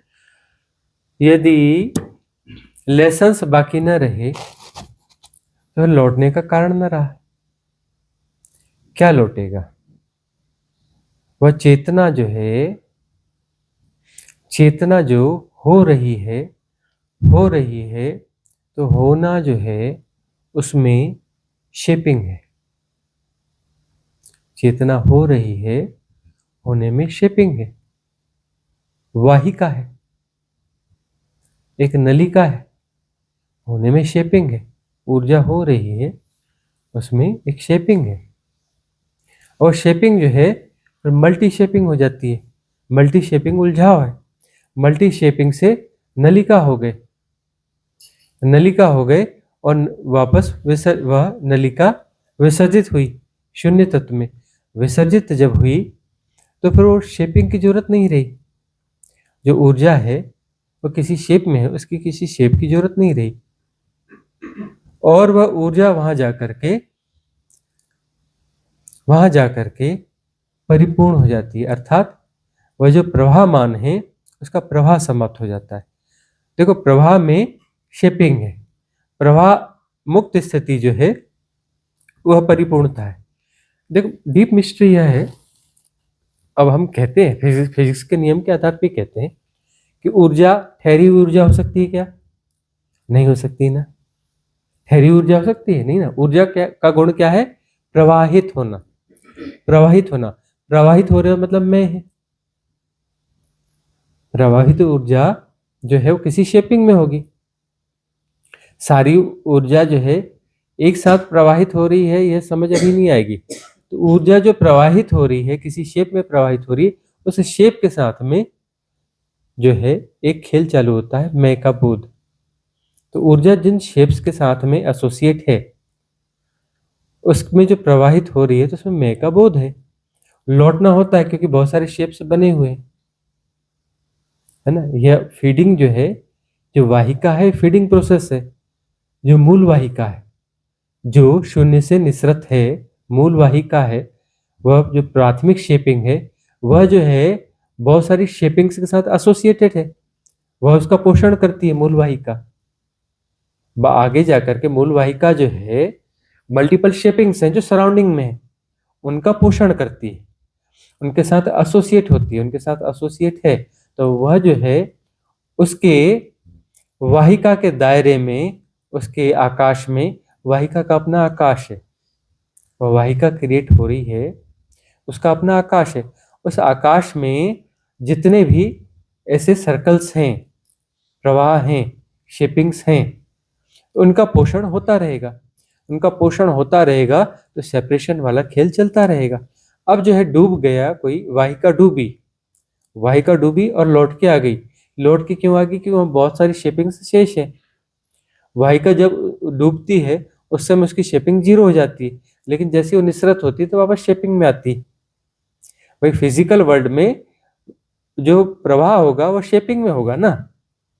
यहाँ सब कुछ शेप्स में है कि नहीं? तुम्हें जो देखता है अलग अलग शेप्स दिखते हैं कि नहीं दिखते हैं? यहाँ आना जो शेप का क्रिएशन है, और मेटाफिजिकल वर्ल्ड में जो शेपिंग नहीं है, वहां पर ऐसे शेप्स नहीं है, वहां पर प्रवाह नहीं है। ठहराव देखो, मेटाफिजिकल वर्ल्ड में ऊर्जा ठहरी हुई ऊर्जा नहीं हो सकती। यह नियम जो है फिजिकल वर्ल्ड का है। मेटाफिजिकल वर्ल्ड में ठहरी हुई ऊर्जा होती है लेकिन फिजिकल वर्ल्ड में नहीं होती। हम कहते हैं, फिजिक्स के नियम को कहते हैं, वो हम कहते हैं यहाँ के लिए, इस जगत के लिए कहते हैं कि ठहरी हुई ऊर्जा नहीं हो सकती। एनर्जी एक प्रवाह है, ऊर्जा एक प्रवाह है। यह नियम जो है षष्टि का नियम है, इस प्रकृति का नियम है, इस 3D का नियम है, फिजिकल वर्ल्ड का नियम है। मेटाफिजिकल वर्ल्ड का नियम नहीं है, फिजिक्स का है। फिजिक्स के अनुसार ये सही है। मेटाफिजिक्स में ये चीज काम नहीं करेगी। मेटाफिजिक्स में ठहरी हुई ऊर्जा होती है। तो उसमें जो मेटाफिजिक्स में, उस मेटाफिजिकल वर्ल्ड में जो डुबकी लगती है तो वहां पर ऊर्जा ठहर जाती है। ठहर जाती है इन द सेंस मतलब उसमें शेप्स विड्रॉ होते हैं, है ना, शेप्स विड्रॉ हो जाते हैं। इसमें भी खैर बहुत गहरी बात है कि शेप जो है थिन होंगे पहले, और थिन होंगे और थिन होंगे, फिर विड्रॉ होंगे। उसके वहां पे भी जगत है, वहां पर भी जो है आत्मा ब्रह्म और परम ब्रह्म और शिवत्व है, सीधा शिवत्व नहीं है। वहां थिन लाइन होगी, लेकिन वहां पर उसका प्रवाह जो है, ऊर्जा का प्रवाह ठहरता है। ऊर्जा का प्रवाह जो है वह ठहरता है ऊपर जाकर के ना, ठहरता है इन द सेंस कि उसकी गति अलग होती है, आनुपातिक रूप से ठहरता है, आनुपातिक रूप से ठहरता है। यहाँ पर उसका प्रवाह बहुत तेज है और वहां पर आनुपातिक रूप से उसका प्रवाह कम है, शिथिल है। तो ये डूबना जो है तेज प्रवाह से शिथिलता में जाना है, ठहराव में जाना है। आनुपातिक रूप से और ठहराव, तेज प्रवाह से कम प्रवाह में जाओगे तो आनुपातिक रूप से ठहरना है, एक्चुअल वह ठहरना नहीं है। पूरा जो ठहरना होगा वह शिव तत्व में होगा। तो शिव तत्व में ठहरने का अर्थ है वह शेपिंग जो है, ऊर्जा जो है, ऊर्जा पूरी तरह से समाहित हो गई, पूरी तरह से ठहर गई, और ठहर गई तो वहां अलग नहीं रही। वो जो प्रवाह है, प्रवाह जो देखो, प्रवाह किसी शेप में ही हो सकता है, प्रवाह जो किसी शेप में ही होगा, और इसलिए माया चलती है कि कोई प्रवाह है। तो वहां से शिवत्व से जो एक चली है वाहिका बनी है, तो वाहिका से वो सेपरेशन का तो वहीं से हो गया ना, सेपरेशन का खेल वहीं से शुरू हो गया, वाहिका से। जो शून्य तत्व से प्रवाहमान हुआ, जो प्रवाहमान हुई ऊर्जा, वह वाहिका होगी ना। जो प्रथम प्रवाह है वह वाहिका होगा, और राउंड शेप में होगा, नलिका जैसा होगा, वाहिका यानी नलिका जैसा होगा। जो प्रथम प्रवाह है वह वाहिका की तरह होगा। तो ब्रह्म जो है एक वाहिका होता है, फिर उसकी फिर दो जो अलग शिरोधाराएं होती हैं, अलग जो है ना, उसकी अलग अलग, और जो सूक्ष्म वाहिकाएं होती हैं, उपवाहिकाएं कह लो, नस पे नसें, नस पे नसें। जैसे नहीं होता कि एक पेड़ का तना है, उससे फिर डालें निकल गई, उससे फिर और छोटी डाल निकल गई, उससे एक और डाल निकल गई, उस पर पत्ता आ गया। तो ऐसे वाहिकाएं हैं जो फिर उसकी और मल्टीपल वाहिकाएं होती हैं। तो मूल वाहिका जो है, ये सारे अनुभव जो है अपने मूल, एक जो छोटी सी नस है, उसकी अभी जो मूल वाहिका कौन सी होगी, जिससे वह निकली है। लेकिन उस वाहिका को जियोगे तो फिर पता चलेगा कि यह और किसी बड़ी नस से जुड़ी है, उसकी मूल वाहिका वह होगी, उसकी मूल वाहिका होगी। अंत में किस पे आ जाओगे, तने पे आ जाओगे, तना मूल वाहिका हो गया। तना मूल वाहिका हो गया मतलब ब्रह्म हो गया, तना मूल वाहिका मतलब ब्रह्म हो गया। और उसके फिर उसकी जड़ें आ जाएंगी, भीतर जाओगे तो, और जड़ों के नीचे जाओगे तो फिर धरती है। तो अब ये उदाहरण तो परिपूर्ण होते ही नहीं, उदाहरण तो छोटे मोटे इंगित होते हैं, इसमें तो जो इशारा है वो पूरा होता नहीं, हल्का फुल्का इशारा हो पाता है। तो जो है कोई भी प्रवाह होगा ना, वो शेप में ही हो सकता है। ऊर्जा का कोई प्रवाह जो है ना, किसी न किसी शेप को निर्मित करता है, और वहीं पर जो दोहराव होता है, दोहराव की प्रक्रिया है। शेपिंग देखो, ऊर्जा का प्रवाह है और किसी शेप में, शेप मतलब दोहराव, शेप का मतलब क्या होगा, दोहराव होगा। एक नलिका है, तो नलिका में जो है ऊर्जा वहां बार बार घूम रही है ना, एक ही ऑर्बिट, उसके ऑर्बिट होंगे ना, ऑर्बिट होगा ना। अब इलेक्ट्रॉन अपने ऑर्बिट में घूम रहा है, तो उसका ऑर्बिट जो है फिक्स होता है ना। अब एक मॉलिक्यूलर स्ट्रक्चर में उसमें बहुत सारे इलेक्ट्रॉन जो है अपने ऑर्बिट में सर्वाइव हो रहे हैं, बहुत सारे ऑर्बिट जो है सर्वाइव हो रहे हैं। तो वो जो सर्वाइव हो रहे हैं बहुत सारे ऑर्बिट, वो आपस में टकराते नहीं है, नहीं टकराते हैं ना। मतलब उसमें, उसे शेपिंग में कोई दला है ना, वो दला है, उसके प्रवाह का एक ढंग है, इसलिए जो है वो नहीं टकराते ना। इसलिए जो वाहिका होती है उसका एक ढंग होता है, उसके प्रवाह का एक नियम होता है, दला होता है, रित होता है, उसमें उसका ताव होता है, और इस कारण जो है वह टकराती उसमें टकराहट नहीं होती, उल्टी सीधी टकराहट नहीं होती। टकराहट होगी तो नाभिकीय विखंडन होगा, विस्फोट होगा, परमाणु विस्फोट, हाइड्रोजन बम। ये सब क्या है? ये तुम अपना प्रेशर क्रिएट करते हो कि वो जो मॉलिक्यूलर स्ट्रक्चर का ऑर्बिट है, ऑर्बिट डिस्टर्ब हो जाए। डिस्टर्ब हो जाएगा तो उसकी गति कितनी तेज होती है? वो जो इलेक्ट्रॉन अपनी ऑर्बिट में घूमता है उसकी गति कितनी तेज होती है? खतरनाक गति होती है। कोई ऐसा छोटी मोटी गति इतना थोड़ी होती है कि हाँ 100 किलोमीटर प्रति घंटा की रफ्तार, 1000 किलोमीटर प्रति घंटे की रफ्तार, ऐसे नहीं होता है। वह तो लाखों करोड़ों किलोमीटर की रफ्तार होती है। उतने किलोमीटर की रफ्तार वाली चीजें आपस में टकराएंगी तो उसमें विस्फोट कितना होगा? बहुत ज्यादा होगा ना। और इट सेल्फ जो है वो टकराहट से होगा अलग। इट सेल्फ जो है मॉलिक्यूलर स्ट्रक्चर जो है वह एनर्जी का वाइब्रेशन है। वह जो तेज वाइब्रेशन वह टकरा करके वह भी मुक्त हो जाएगा, वह जीरो होगा। वह जीरो होगा मतलब इलेक्ट्रॉन अब इलेक्ट्रॉन न रह जाएगा, प्रोटॉन प्रोटॉन न रह जाएगा, न्यूट्रॉन न्यूट्रॉन न रह जाएगा। कितनी ऊर्जा उससे मुक्त होगी? और कितनी वाइब्रेटिंग ऊर्जा थी।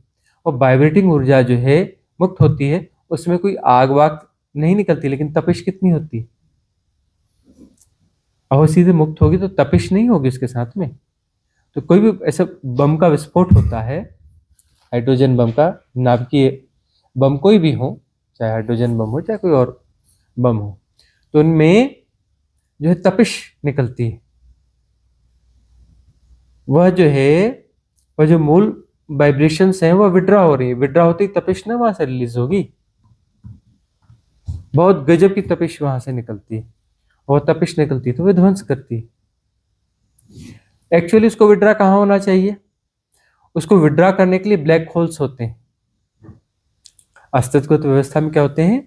ब्लैक होल्स होते हैं। तो ब्लैक होल्स में जाके वो विड्रॉ होगा। ब्लैक होल्स कैसे होते हैं? बहुत ठंडे होते हैं। वो ये वाले ठंडे नहीं होते, फ्रिज वाले ठंडे नहीं होते, है ना। वो माइनस में जो भी होगा, करोड़ों अरबों डिग्री सेल्सियस माइनस में होंगे।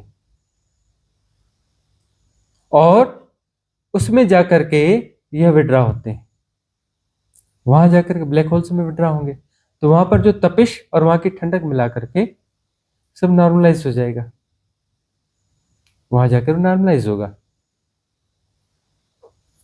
तो ये जो वाहिका है वो एक शेप है और फिर वह मल्टीपल शेपिंग उससे क्रिएट होती है। शेप का आग्रह आ गया ना वहां पर, उस प्रवाह में शेप का आग्रह आ गया ना, तो वो जो शेप अगले शेप क्रिएट करेगा, वह शेप अगले शेप क्रिएट करेगा।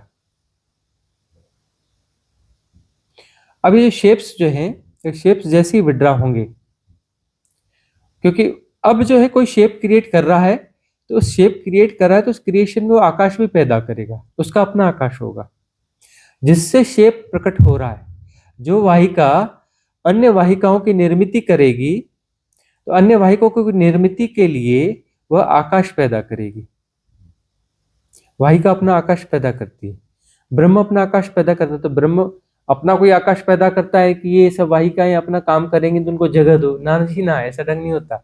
वही हो रहा है, मतलब आकाश वहां से पैदा होता जाएगा ना। हर वाहिका अपना आकाश पैदा करेगी। वह वाहिका पैदा करी, ब्रह्म नहीं कर रहा है, ये तो पागलपन की बात हुई ना। अरे वाहिका ब्रह्म ही है ना, समस्त वाहिका है, छोटी हो बड़ी हो सब ब्रह्म है ना। वो वहां पे आकाश पैदा करेगी ना, जहां जहां क्रिएशन होगा, क्रिएशन आगे बढ़ेगा, वहां वहां आकाश पैदा होगा ना। तो आकाश, ब्रह्म अपना आकाश पैदा करता चल रहा है, ब्रह्माकाश। मतलब आकाश पैदा हो गया ऐसा नहीं, ब्रह्म अपना आकाश पैदा करते चल रहा है, क्योंकि एक्सपांड हो रहा है ना। एक्सपांड हो रहा है तो अपना आकाश नहीं पैदा करेगा। तो जितनी वाहिकाएं हैं वह अगले सृजन में जाएंगी तो उसको आकाश की जरूरत होगी ना, तो आकाश पैदा होगा कि नहीं उससे। अब तुम्हारा आकाश है ना, अब तुमने 0 में डुबकी मारी और 1 में, तो इसलिए आना पड़ेगा कि तुम्हारा आकाश तो अभी शून्य नहीं हुआ ना। वाहिका भीतर गई तो पूरे आकाश में तो अन्य फॉर्म्स काम कर रहे हैं ना। वह तो तुम ही हो ना, वाहिका के दूसरे अंग वहां पर है ना। तो मूल वाहिका 0 में जा रही है, मूल वाहिका 0 में डुबकी लेने जा रही है, लेकिन अन्य वाहिकाएं, उसकी प्रजनित वाहिकाएं तो है ना, और प्रजनित वाहिका है तो उनका आकाश तत्व है, उनका उन्हें आकाश तत्व निर्मित किया हुआ है ना। तो अभी वो मुक्ति कैसे होगी? मुक्ति का मतलब पूरे आकाश के साथ विसर्जित हो गए ना। और आकाश के साथ विसर्जित होने के लिए पहले उस ऊर्जा को मुक्त करोगे ना जो किसी शेप में है, शेप के साथ वहां नहीं जा सकती ना वाहिका। वह जो शेप बना है, वाहिका ने जो शेप निर्मित किया है वह वाहिका वाला शेप नहीं है, वह जो है सराउंडिंग शेप निर्मित किया है, वह वीसीएस सर्कल है। सर्कल वीसीएस सर्कल होता है, कोई भी सर्कल वीसीएस सर्कल होता है। तो उसने वीसीएस सर्कल निर्मित की, धारणा वीसीएस सर्कल है, गोल गोल वही वही बात, वही वही बात, वही वही बात, और मैं कुछ हूं। वहां पर मैं जैसी अलग सत्ता पैदा हो गई, अलग सत्ता जो है उसमें नहीं जा सकती, धारणा उसमें जाके विसर्जित नहीं हो सकती। वाहिका डुबकी ले सकती है, धारणा कैसे डुबकी लेगी? वह तो पूरा राउंड शेप है ना, वह तो कंप्लीट सर्कल है ना, उसकी डुबकी कैसे हो सकती है? उसको टूटना पड़ेगा ना, वह टूटेगी। वाहिका जहां तक थी वहां तक वह जो है ब्रह्म का एक अलग ढंग है, स्वस्थ विकास है एक किस्म से कह लो, है ना। वहां तक कोई भ्रांत सत्ता नहीं है। भ्रांत सत्ता कहां पे आई? जहां पर की सराउंडिंग बनी, गोल शेपिंग बनी, सर्कल बना, वहां पर जो है ब्रह्म न होकर भ्रम हुआ। इसलिए हमने कहा ब्रह्मानंद से ब्रह्मानंद। अब वो ब्रह्मानंद जो है भ्रमानंद हो गया, वाहिका जो है वह भ्रमानंद हो गई, ब्रह्मानंद न रही। तो अब वो जो राउंड शेपिंग है उसके लिए वापस आना पड़ेगा ना, तटस्थ रहो। तटस्थ रहोगे तो फीडिंग नहीं करोगे, फीडिंग करोगे नहीं दोगे, अपनी शक्ति को वहां नहीं डालोगे, तो वो शक्ति जो है वो उसको राउंड शेप को वो बचेगी नहीं, उस शक्ति के बगैर राउंड शेपिंग नहीं बचेगी। धारणा को सहयोग ना मिलेगा तो धारणा जिंदा ना बचेगी, धारणा की राउंड शेपिंग जो विड्रॉ हो जाएगी, विड्रॉ होते ही वह जो है नॉर्मल वाहिका हो जाएगी। रीमर्जिंग होगी ना उसकी, रीमर्जिंग होगी, रीमर्जिंग यानी वो बैक होगी, तो वो जो है उस वाहिका में उसकी वर्जिंग होगी। अब वहां पे तटस्थता बनाए रखोगे तो वह वाहिका अपनी और किसी वाहिका में मर्ज होगी, वो किसी और वाहिका में मर्ज होगी। देखो बहुत गहर में जाओगे तो धारणाओं की उपधारणाएं होती हैं, उपधारणा अपनी मूल धारणा में जाएगी, वह और धारणा में जाएगी, अंततः जो है मूल वाहिका में आएगी, मूल वाहिका यानी ब्रह्म में आएगी। और मूल वाहिका जो है तब उसकी डुबकी होगी तो पूर्ण होगी, क्योंकि उसने आकाश तत्व अपना समेट लिया। आकाश तत्व का पसारा है तो तुम्हारी मुक्ति कैसे हो सकती है? तुमने आकाश तत्व का पसारा फैलाया हुआ है और उसमें बिखेर रखा है बहुत कुछ, तो मुक्ति कैसे होगी? पसारा तुम्हें समेटना पड़ेगा कि नहीं समेटना पड़ेगा? जितनी धारणाएं, जितनी शेपिंग्स क्रिएट की हैं वहां पर, जितनी भी शेपिंग्स वहां पर क्रिएट की हुई हैं वो शेपिंग्स वापस समेटनी पड़ेंगी ना। राउंड शेपिंग जो भी है उनको वाहिकाओं में जाना होगा, वाहिकाओं को अपनी मूल वाहिकाओं में जाना पड़ेगा, उसको अपनी मूल वाहिकाओं में जाना पड़ेगा, तब जो है वह मूल वाहिका अंत में जो आएगी, मूल वाहिका की तब डुबकी होगी तो आकाश तत्व जो उसके साथ में संग्रहित होकर चला जाएगा, क्योंकि उसमें कोई भी राउंड शेपिंग नहीं है। राउंड शेपिंग यदि उसमें है तो वह आकाश सिमट नहीं सकता, क्योंकि वह कहता है मैं अलग हूं। राउंड शेपिंग के भीतर एक आकाश है और यह आकाश जो है मैं अलग हूं। वो कहता है मैं क्या हूं? मैं ब्रह्म नहीं, मैं तो शिव हूं। वो छोटा सा दायरा, क्षुद्र दायरा कहता है, वह कहता है मैं ही सब कुछ हूं। वह ब्रह्म अलग होगा, मैं अलग हूं, मैं उस ब्रह्म से कोई जुड़ा उड़ा नहीं हूं, मैं किसी से जुड़ा नहीं, मैं अलग सत्ता हूं, मैं कुछ हूं। राउंड शेपिंग होगी ना, तो राउंड शेपिंग में भ्रांति, माया वहीं पैदा होती है, सत्ता पैदा होती है। मैं एक सत्ता है ना, सत्ता in the sense round shape में है ना, आकाश को काटा हुआ है ना गोल, यह मैं हूं। तो वह जो है वह वहां नहीं जा सकता, उसको डिस्ट्रॉय होना पड़ेगा, तो फिर वाहिका बनेगा। वाहिका राउंड शेप में नहीं है, उसकी रिवर्स मर्जिंग हो सकती है, वह अपनी मूल वाहिका में जाएगी, वह मूल वाहिका में जाएगी, मूल वाहिका में जाएगी। मूल वाहिका जो है उसकी डुबकी फिर जो है शिव तत्व में होगी, और वह शिव तत्व में जब डुबकी होगी वापस नहीं लौटना होगा, क्योंकि आकाश तत्व सिमट गया। और आकाश तत्व इसलिए सिमटेगा क्योंकि वहां पे कोई भी भ्रांत सत्ता नहीं है, कोई विशेष सर्कल नहीं है, कोई धारणा नहीं है, कोई गोल चक्कर नहीं है ऊर्जा का, कोई पैटर्न वहां पे सर्वाइव नहीं कर रहा है। इसलिए वो क्लींजिंग सारी करनी ही पड़ेगी। बगैर क्लींजिंग के आकाश को समेट नहीं सकते, बगैर क्लींजिंग के आकाश को समेट नहीं सकते। जब तक ये राउंड शेपिंग्स बनी रहेंगी वहां पर, वह आकाश शून्य में नहीं समाएगा। उस आकाश की स्वीकृति शिव तत्व में नहीं हो सकती, उस आकाश की स्वीकृति शिव तत्व में नहीं हो सकती, क्योंकि उसमें आकाश बीच में कटे हुए हैं गोलाकृति में। आकाश को ऐसे नहीं काट सकते, गोल करके काट सकते हो। ये देखो, ये आकाश कटा हुआ है गोल शेपिंग में। ये पूर्ण नहीं हो सकता कोई उदाहरण, उसमें जो है ना ऐसा लगता है कि उसमें वह जो गति तेज हो जाएगी, है ना। देखो जो भी आकार है ना, जो तुम्हें दिख रहा है, जो अणु जो ठोस की तरह व्यवहार कर रहा है, जो मॉलिक्यूलर स्ट्रक्चर ठोस की तरह पौद्गलिक रूप में, पदार्थ के रूप में, मैटर के रूप में तुम्हें दिख रहा है ना। वह मैटर है नहीं, वह तो ऊर्जा का खेल है, तुम्हें मैटर की तरह दिख रहा है, लेकिन मैटर की तरह उसमें सारे गुण धर्म जो है वह आ रहे हैं ना, उसमें गुण धर्म आ रहे हैं ना। तो राउंड शेप में आने पर उसके बिहेवियर जो है वो बिहेवियर आ जाते हैं। सत्ता आती है ना, सत्ता आती है तो उसमें सत्ता के साथ बिहेवियर आता है।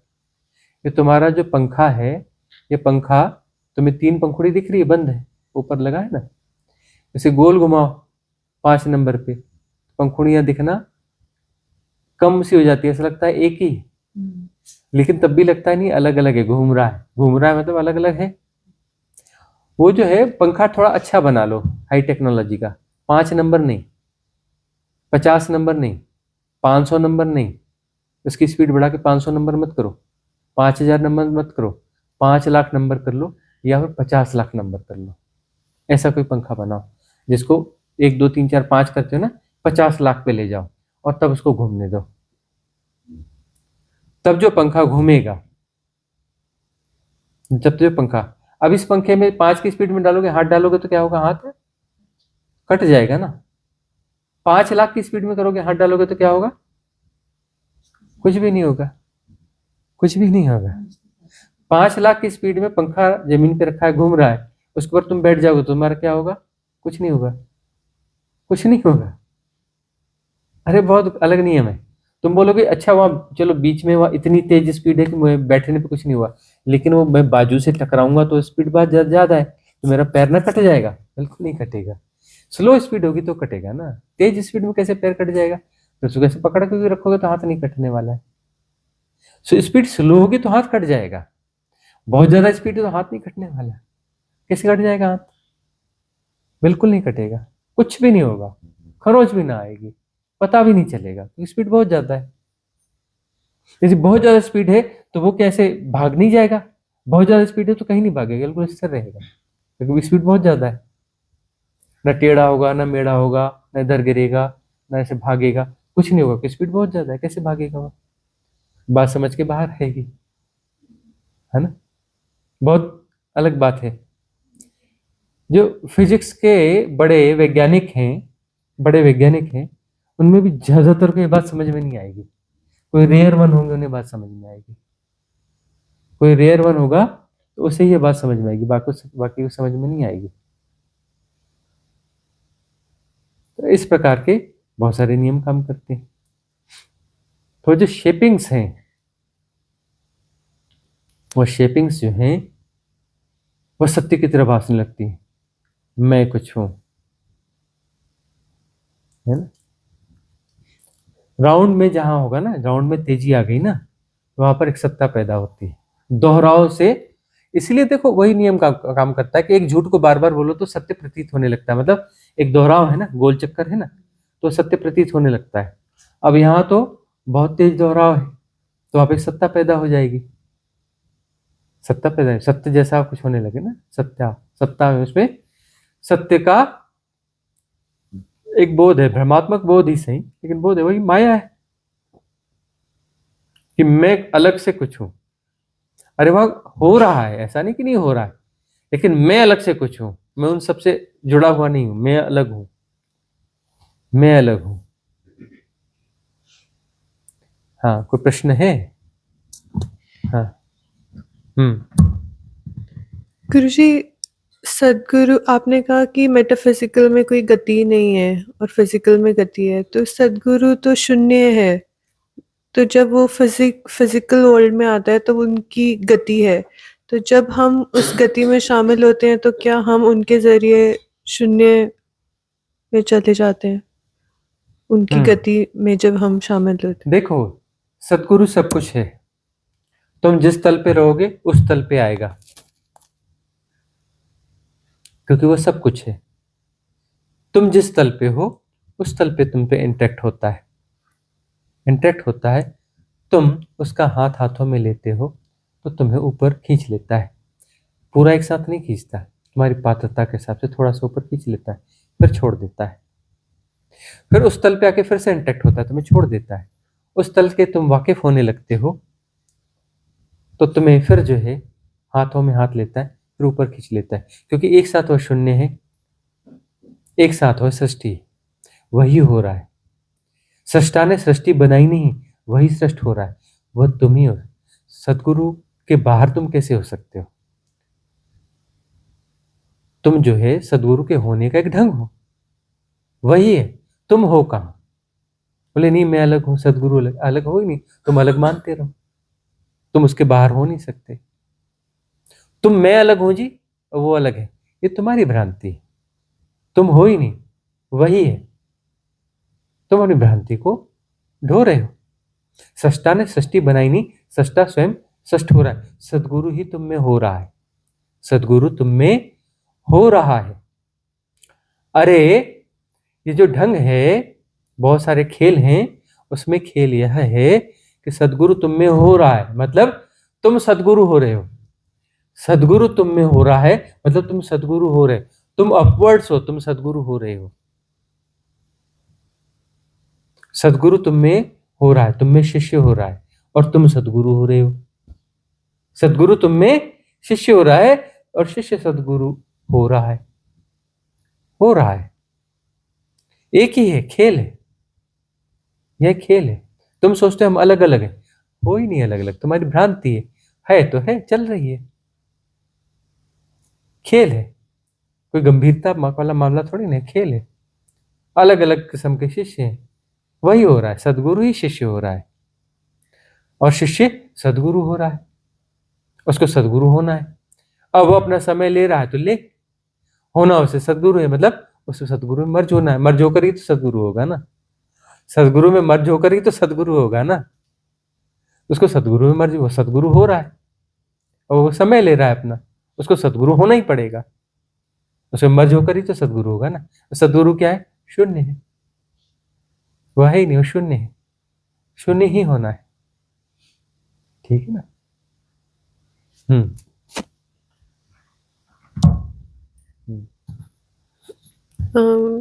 गुरुजी, सदगुरु एक ब्लैक होल की तरह भी है क्या? जब हमारे पैटर्न्स वापस आते हैं, विसर्जन होता है, तो आपने कहा था कि उसमें से ऊर्जा रिलीज होती है, तो क्या वो जो सदगुरु है उसके साथ मर्ज होने के प्रोसेस में वो ऊर्जा भी उसी में समाहित होती रहती है वापस? वह ऊर्जा उसमें समाहित नहीं होगी, वह ऊर्जा मुक्त होगी, तो मुक्त होकर के वो वाहिका बनेगी। पैटर्न की ऊर्जा वाहिका बनेगी। वाहिका जो है अपनी मूल वाहिका में जाएगी। मूल वाहिका जो है, वैसे मूल वाहिका लगातार 0-1 के प्ले में है। मूल वाहिका जो है सदा 0-1 के प्ले में, वह शिवत्व में डुबकी मारती है और आती है। तभी तो ऊर्जा का प्रवाह है ना। ये जो ऊर्जा का प्रवाह वही हो रहा है ना। सृष्टा ने सृष्टि बनाई नहीं, सृष्टा सृष्ट हो रहा है, वह प्रोसेस है ना। तो डुबकी हो रही है और वही हो रहा है ना। तो डुबकी तो मूल वाहिका की डुबकी तो हो ही रही है। एक और बात है कि मूल वाहिका से जो अन्य वाहिका निकली है, वह वाहिका जो है उसका प्ले हो रहा है। उसका प्ले कैसे हो रहा है कि मूल वाहिका में जाती है और उससे वापस आती है। भाई उसको अपनी सहायक वाहिका होने के लिए, सहायक वाहिका के रूप में सर्वाइवल के लिए मूल वाहिका के साथ सन्नद्ध होना है ना, जुड़े रहना है ना। तो उस सन्नद्धता के लिए उसमें डुबकी बार बार लेनी पड़ेगी ना, पोषण तो वहीं से आएगा ना। तो वो 0-1 का खेल उसका वहां चल रहा है। वह जो है सहायक वाहिका मूल वाहिका में डुबकी मार के वापस आ रही है, 0-1 का खेल उसका वहां चल रहा है। उससे फिर कोई वाहिका निकली है तो उसकी मूल वाहिका वह होगी जो तीसरी वाहिका है, लेकिन उसके लिए मूल वाहिका है चौथे के लिए, वह उसमें डुबकी मारी है, तो वह 0-1 का खेल होगा उसके लिए। वह उसके लिए 0 है, क्योंकि उसका पोषण वहां से हो रहा है। जिसका जहां से पोषण हो रहा है वह उसके लिए 0 है। जिसका जहां से पोषण हो रहा है वह उसके लिए 0 है, वहां उसकी डुबकी होगी और निकल करके जो है फिर शेपिंग होगी। भाई शेपिंग के लिए पोषण जरूरी ना, जहां से पोषण हो रहा है वहां की डुबकी 0 का अनुभव है और वहां से निकलना 1 का अनुभव है, शेपिंग 1 यानी शेपिंग। आई बात समझ में? अगला प्रश्न आपका है। हाँ इधर दो, पीछे दो, इधर दो। हाँ नीरू। तो गुरुजी, जैसे जो ये सर्कल्स हैं जिनका विसर्जन हो रहा है, तो एक तो ये है कि हम तटस्थता से हो रहा है, दूसरा जो हम अन्य विधियां करते हैं जैसे सबकॉन्शियस माइंड की क्लेंजिंग है या चक्रा की क्लेंजिंग है, तो उससे भी ये सर्कल विसर्जित होते हैं। देखो सारी सिद्ध क्रियाएं तटस्थता की हैं।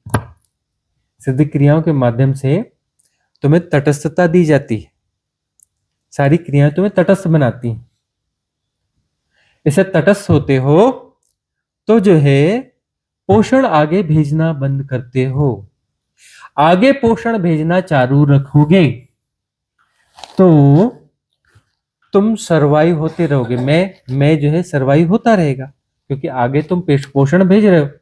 आगे तटस्थ होने का मतलब तुम आगे पोषण नहीं भेज रहे हो, मतलब पसारा आगे नहीं फैला रहे हो।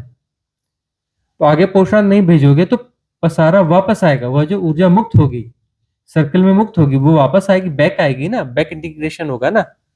बैक इंटीग्रेशन होगा कि नहीं होगा? अब तुमने आगे पोषण भेजना बंद किया तो वहां जो भी ऊर्जा वहां पर मौजूद है वह ऊर्जा विड्रॉ होकर के वापस उस वाहिका में आएगी।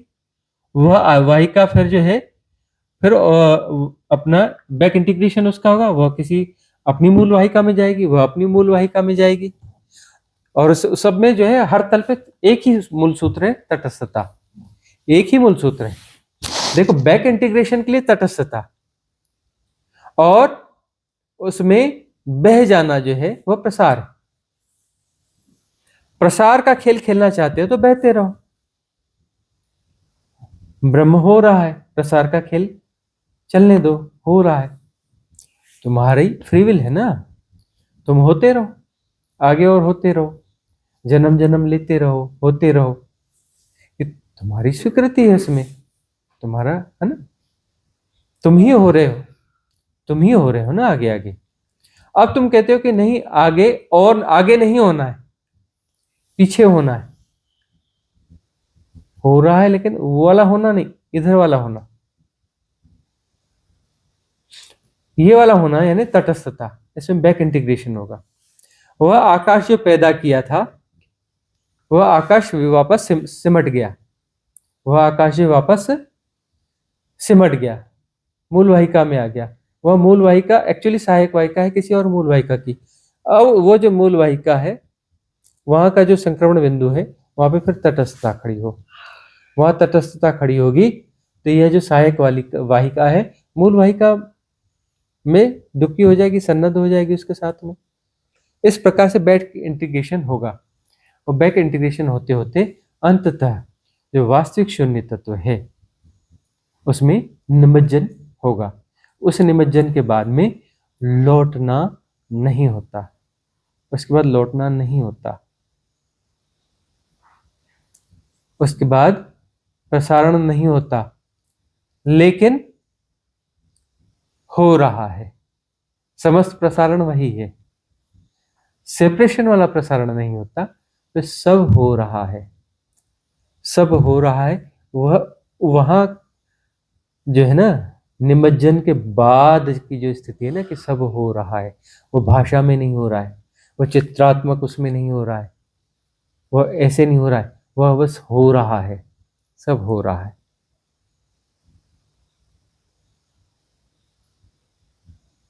वह किसी भाषागत या किसी मनोगत या आत्मागत या ब्रह्मगत नहीं हो रहा है, वह सिर्फ हो रहा है। वह नाद अनाथ नादगत भी नहीं हो रहा है, वह सिर्फ हो रहा है। अनाथ नाद तो बस एक प्राविधि है ना, एक आयाम की, है ना, परम ब्रह्म की बात नहीं हो रही। सब हो रहा है, वह सब हो रहा है। एक्चुअली समझ में वहीं से आएगा। यह मूल मंत्र जो है बहुत गहनतम मंत्र जो है शुरू में ही दे दिया है और इसको अनफोल्ड किया जा रहा है क्रमशः। आज 2.5 साल हो गए अनफोल्ड करते करते, इसे लगातार अनफोल्ड किया जा रहा है, सब हो रहा है। भगवान, कुछ देर पहले आपने कहा कि ओवर थिंकिंग ट्रांजिट पीरियड का एक पार्ट है, तो उसकी निर्जरा कैसे हो? क्योंकि मेरे साथ घटना ऐसी घट रही है कि पास्ट या फ्यूचर के लिए वो ओवर थिंकिंग वाला पार्ट नहीं बढ़ाती। इस रिट्रीट में आने के बाद प्रेजेंट मोमेंट में जो घटना घट रही है उसकी ओवर थिंकिंग ज्यादा हो रही है, तो कौन सी सिद्ध क्रिया उसमें सहयोग हो सकती है और उसकी निर्जरा कैसे हो? कृपया मार्गदर्शन करें। अनिल, ऐसा है कि ऐसे कहते हैं ना प्योर सोल, कुछ प्योर सोल्स होती है ना। प्योर सोल का मतलब क्या होता है? बोले अतीत का बोझ ज्यादा नहीं है, अतीत का बोझ ज्यादा नहीं है और भविष्य का गुणा भाग ज्यादा नहीं है। अतीत का बोझ यदि कम है ना तो भविष्य का गुणा भाग भी कम होता है। अब अतीत की ओवर थिंकिंग कैसे होगी तुम्हारे पास? तो अतीत का बोझ ही नहीं है ज्यादा, बोझा तुम्हारे पास है ही नहीं, तो अतीत की ओवर थिंकिंग कैसे करोगे? भविष्य की कोई बड़ी प्लानिंग कि मेरे को प्रधानमंत्री बनना है, कि बड़ा आदमी बनना है, कि ये करना है, कि वो करना है, कोई ऐसी महान वासनाएं कुछ तो पाली नहीं है, कोई भी महान वासना नहीं पाली, तो भविष्य का भी कोई वो कुछ है नहीं। अब यदि ओवर थिंकिंग होगी, ट्रांजिट फेज आएगा, तो ट्रांजिट फेज तो फिर अब जो करंट में हो रहा है इसी को पकड़ कर ही तो आएगा ना। ट्रांजिट फेज आएगा, ट्रांजिट फेज तो आएगा ही, वो यहीं का दिखेगा, यहीं की ओवर थिंकिंग होगी, क्योंकि इधर उधर का कुछ बचा नहीं है। वर्तमान का इल्यूजन है, वर्तमान भी एक इल्यूजन है ना। वर्तमान अलग चीज है, हियर एंड नाउ अलग चीज है। वर्तमान तो भूत और भविष्य के मध्य का है। तुम्हारा भूत नहीं है ऐसा हम नहीं कह रहे, तुम्हारा पास्ट भी है, तुम्हारा फ्यूचर भी है, लेकिन भार नहीं है उसमें, गठरी बड़ी नहीं है, गठरी छोटी सी है, वजन नहीं है उसमें ज्यादा। तो ओवर थिंकिंग यहीं की होगी। तुम्हें चीजें बहुत ज्यादा समझ में आए या ना आए, लेकिन तुम्हारी छलांग आसान होने वाली है, बोझा है ही नहीं, बोझा तो है ही नहीं ना तुम्हारे पास में। बड़े भारी चिंतक, महान बुद्धिमान, ऐसे महान टैग तो ढो नहीं रहे हो तुम कि महान टैग ढो रहे हो और वो बोझों से दबे कुचले पड़े हो, वह तो है ही नहीं। तो ओवर थिंकिंग जो है हियर एंड नाउ होगी, उसके लिए कौन सी सिद्ध क्रिया चाहिए? तुम जो सिद्ध क्रिया करोगे सब फलेगी तुम में, चिंता मत करो। जो पकड़ में आ जाए उसे प्रयोग में ला लो। गुणाभाग ज्यादा करो ही मत, गुणाभाग तुम्हारे लिए है ही नहीं, तुम गुणाभाग के लिए बने ही नहीं हो, तो तुम ज्यादा गुणाभाग करो ही मत। जो पकड़ में आ जाए उसे कर लो, सब तुम पे काम करेगा। पकड़ में वही आएगी जो तुम्हारे काम की होगी, ठीक है ना? तो इसमें क्षमता में रहे और केवल देखना हो रहा है करे तो भी निर्जरा हो जाएगी और थिंकिंग। वो तो देखो, सारी सिद्ध क्रियाएं तो वही ले जा रही है ना, समता में ले जा रही है ना। कोई भी सिद्ध क्रिया पकड़ो, उसमें यदि सार सूत्र में जाओगे तो वो वही है ना। कोई भी सिद्ध क्रिया कहाँ ले जाएगी? वही ले जाएगी ना कि सब हो रहा है और जानना उसमें समाहित है, जानने वाला कोई अलग से है नहीं। तटस्थता, तटस्थता पुष्ट होगी, समता पुष्ट होगी, यथाभूत जानना होगा। ओवर थिंकिंग के साथ एसोसिएशन नहीं होना चाहिए, बस जो भी हो रहा है उसका एसोसिएशन नहीं होना, तो वही सही तो समता कहेंगे ना। सारी सिद्ध क्रियाएं जो है एसोसिएशन को तोड़ती हैं, तो तटस्थता होती है, समता होती है। और कुछ भी कर लो, अस्तित्वगत व्यवस्था है, जो सिद्ध क्रिया तुम्हारे काम की है वही आएगी हाथ में, दूसरी तुम पकड़ भी ना पाओगे, तुम पकड़ भी ना पाओगे, वही आएगी, अपने से आएगी, बराबर आ जाएगी, गुणाभाग की जरूरत ही नहीं है। तो आज की सभा का विश्लेषण करेंगे। भवतु सब मंगलम भवतु सब मंगलम भवतु सब मंगलम। सबका मंगल हो, सबका कल्याण हो, सबका मंगल हो, सबका कल्याण हो, सबका मंगल हो, सबका कल्याण हो।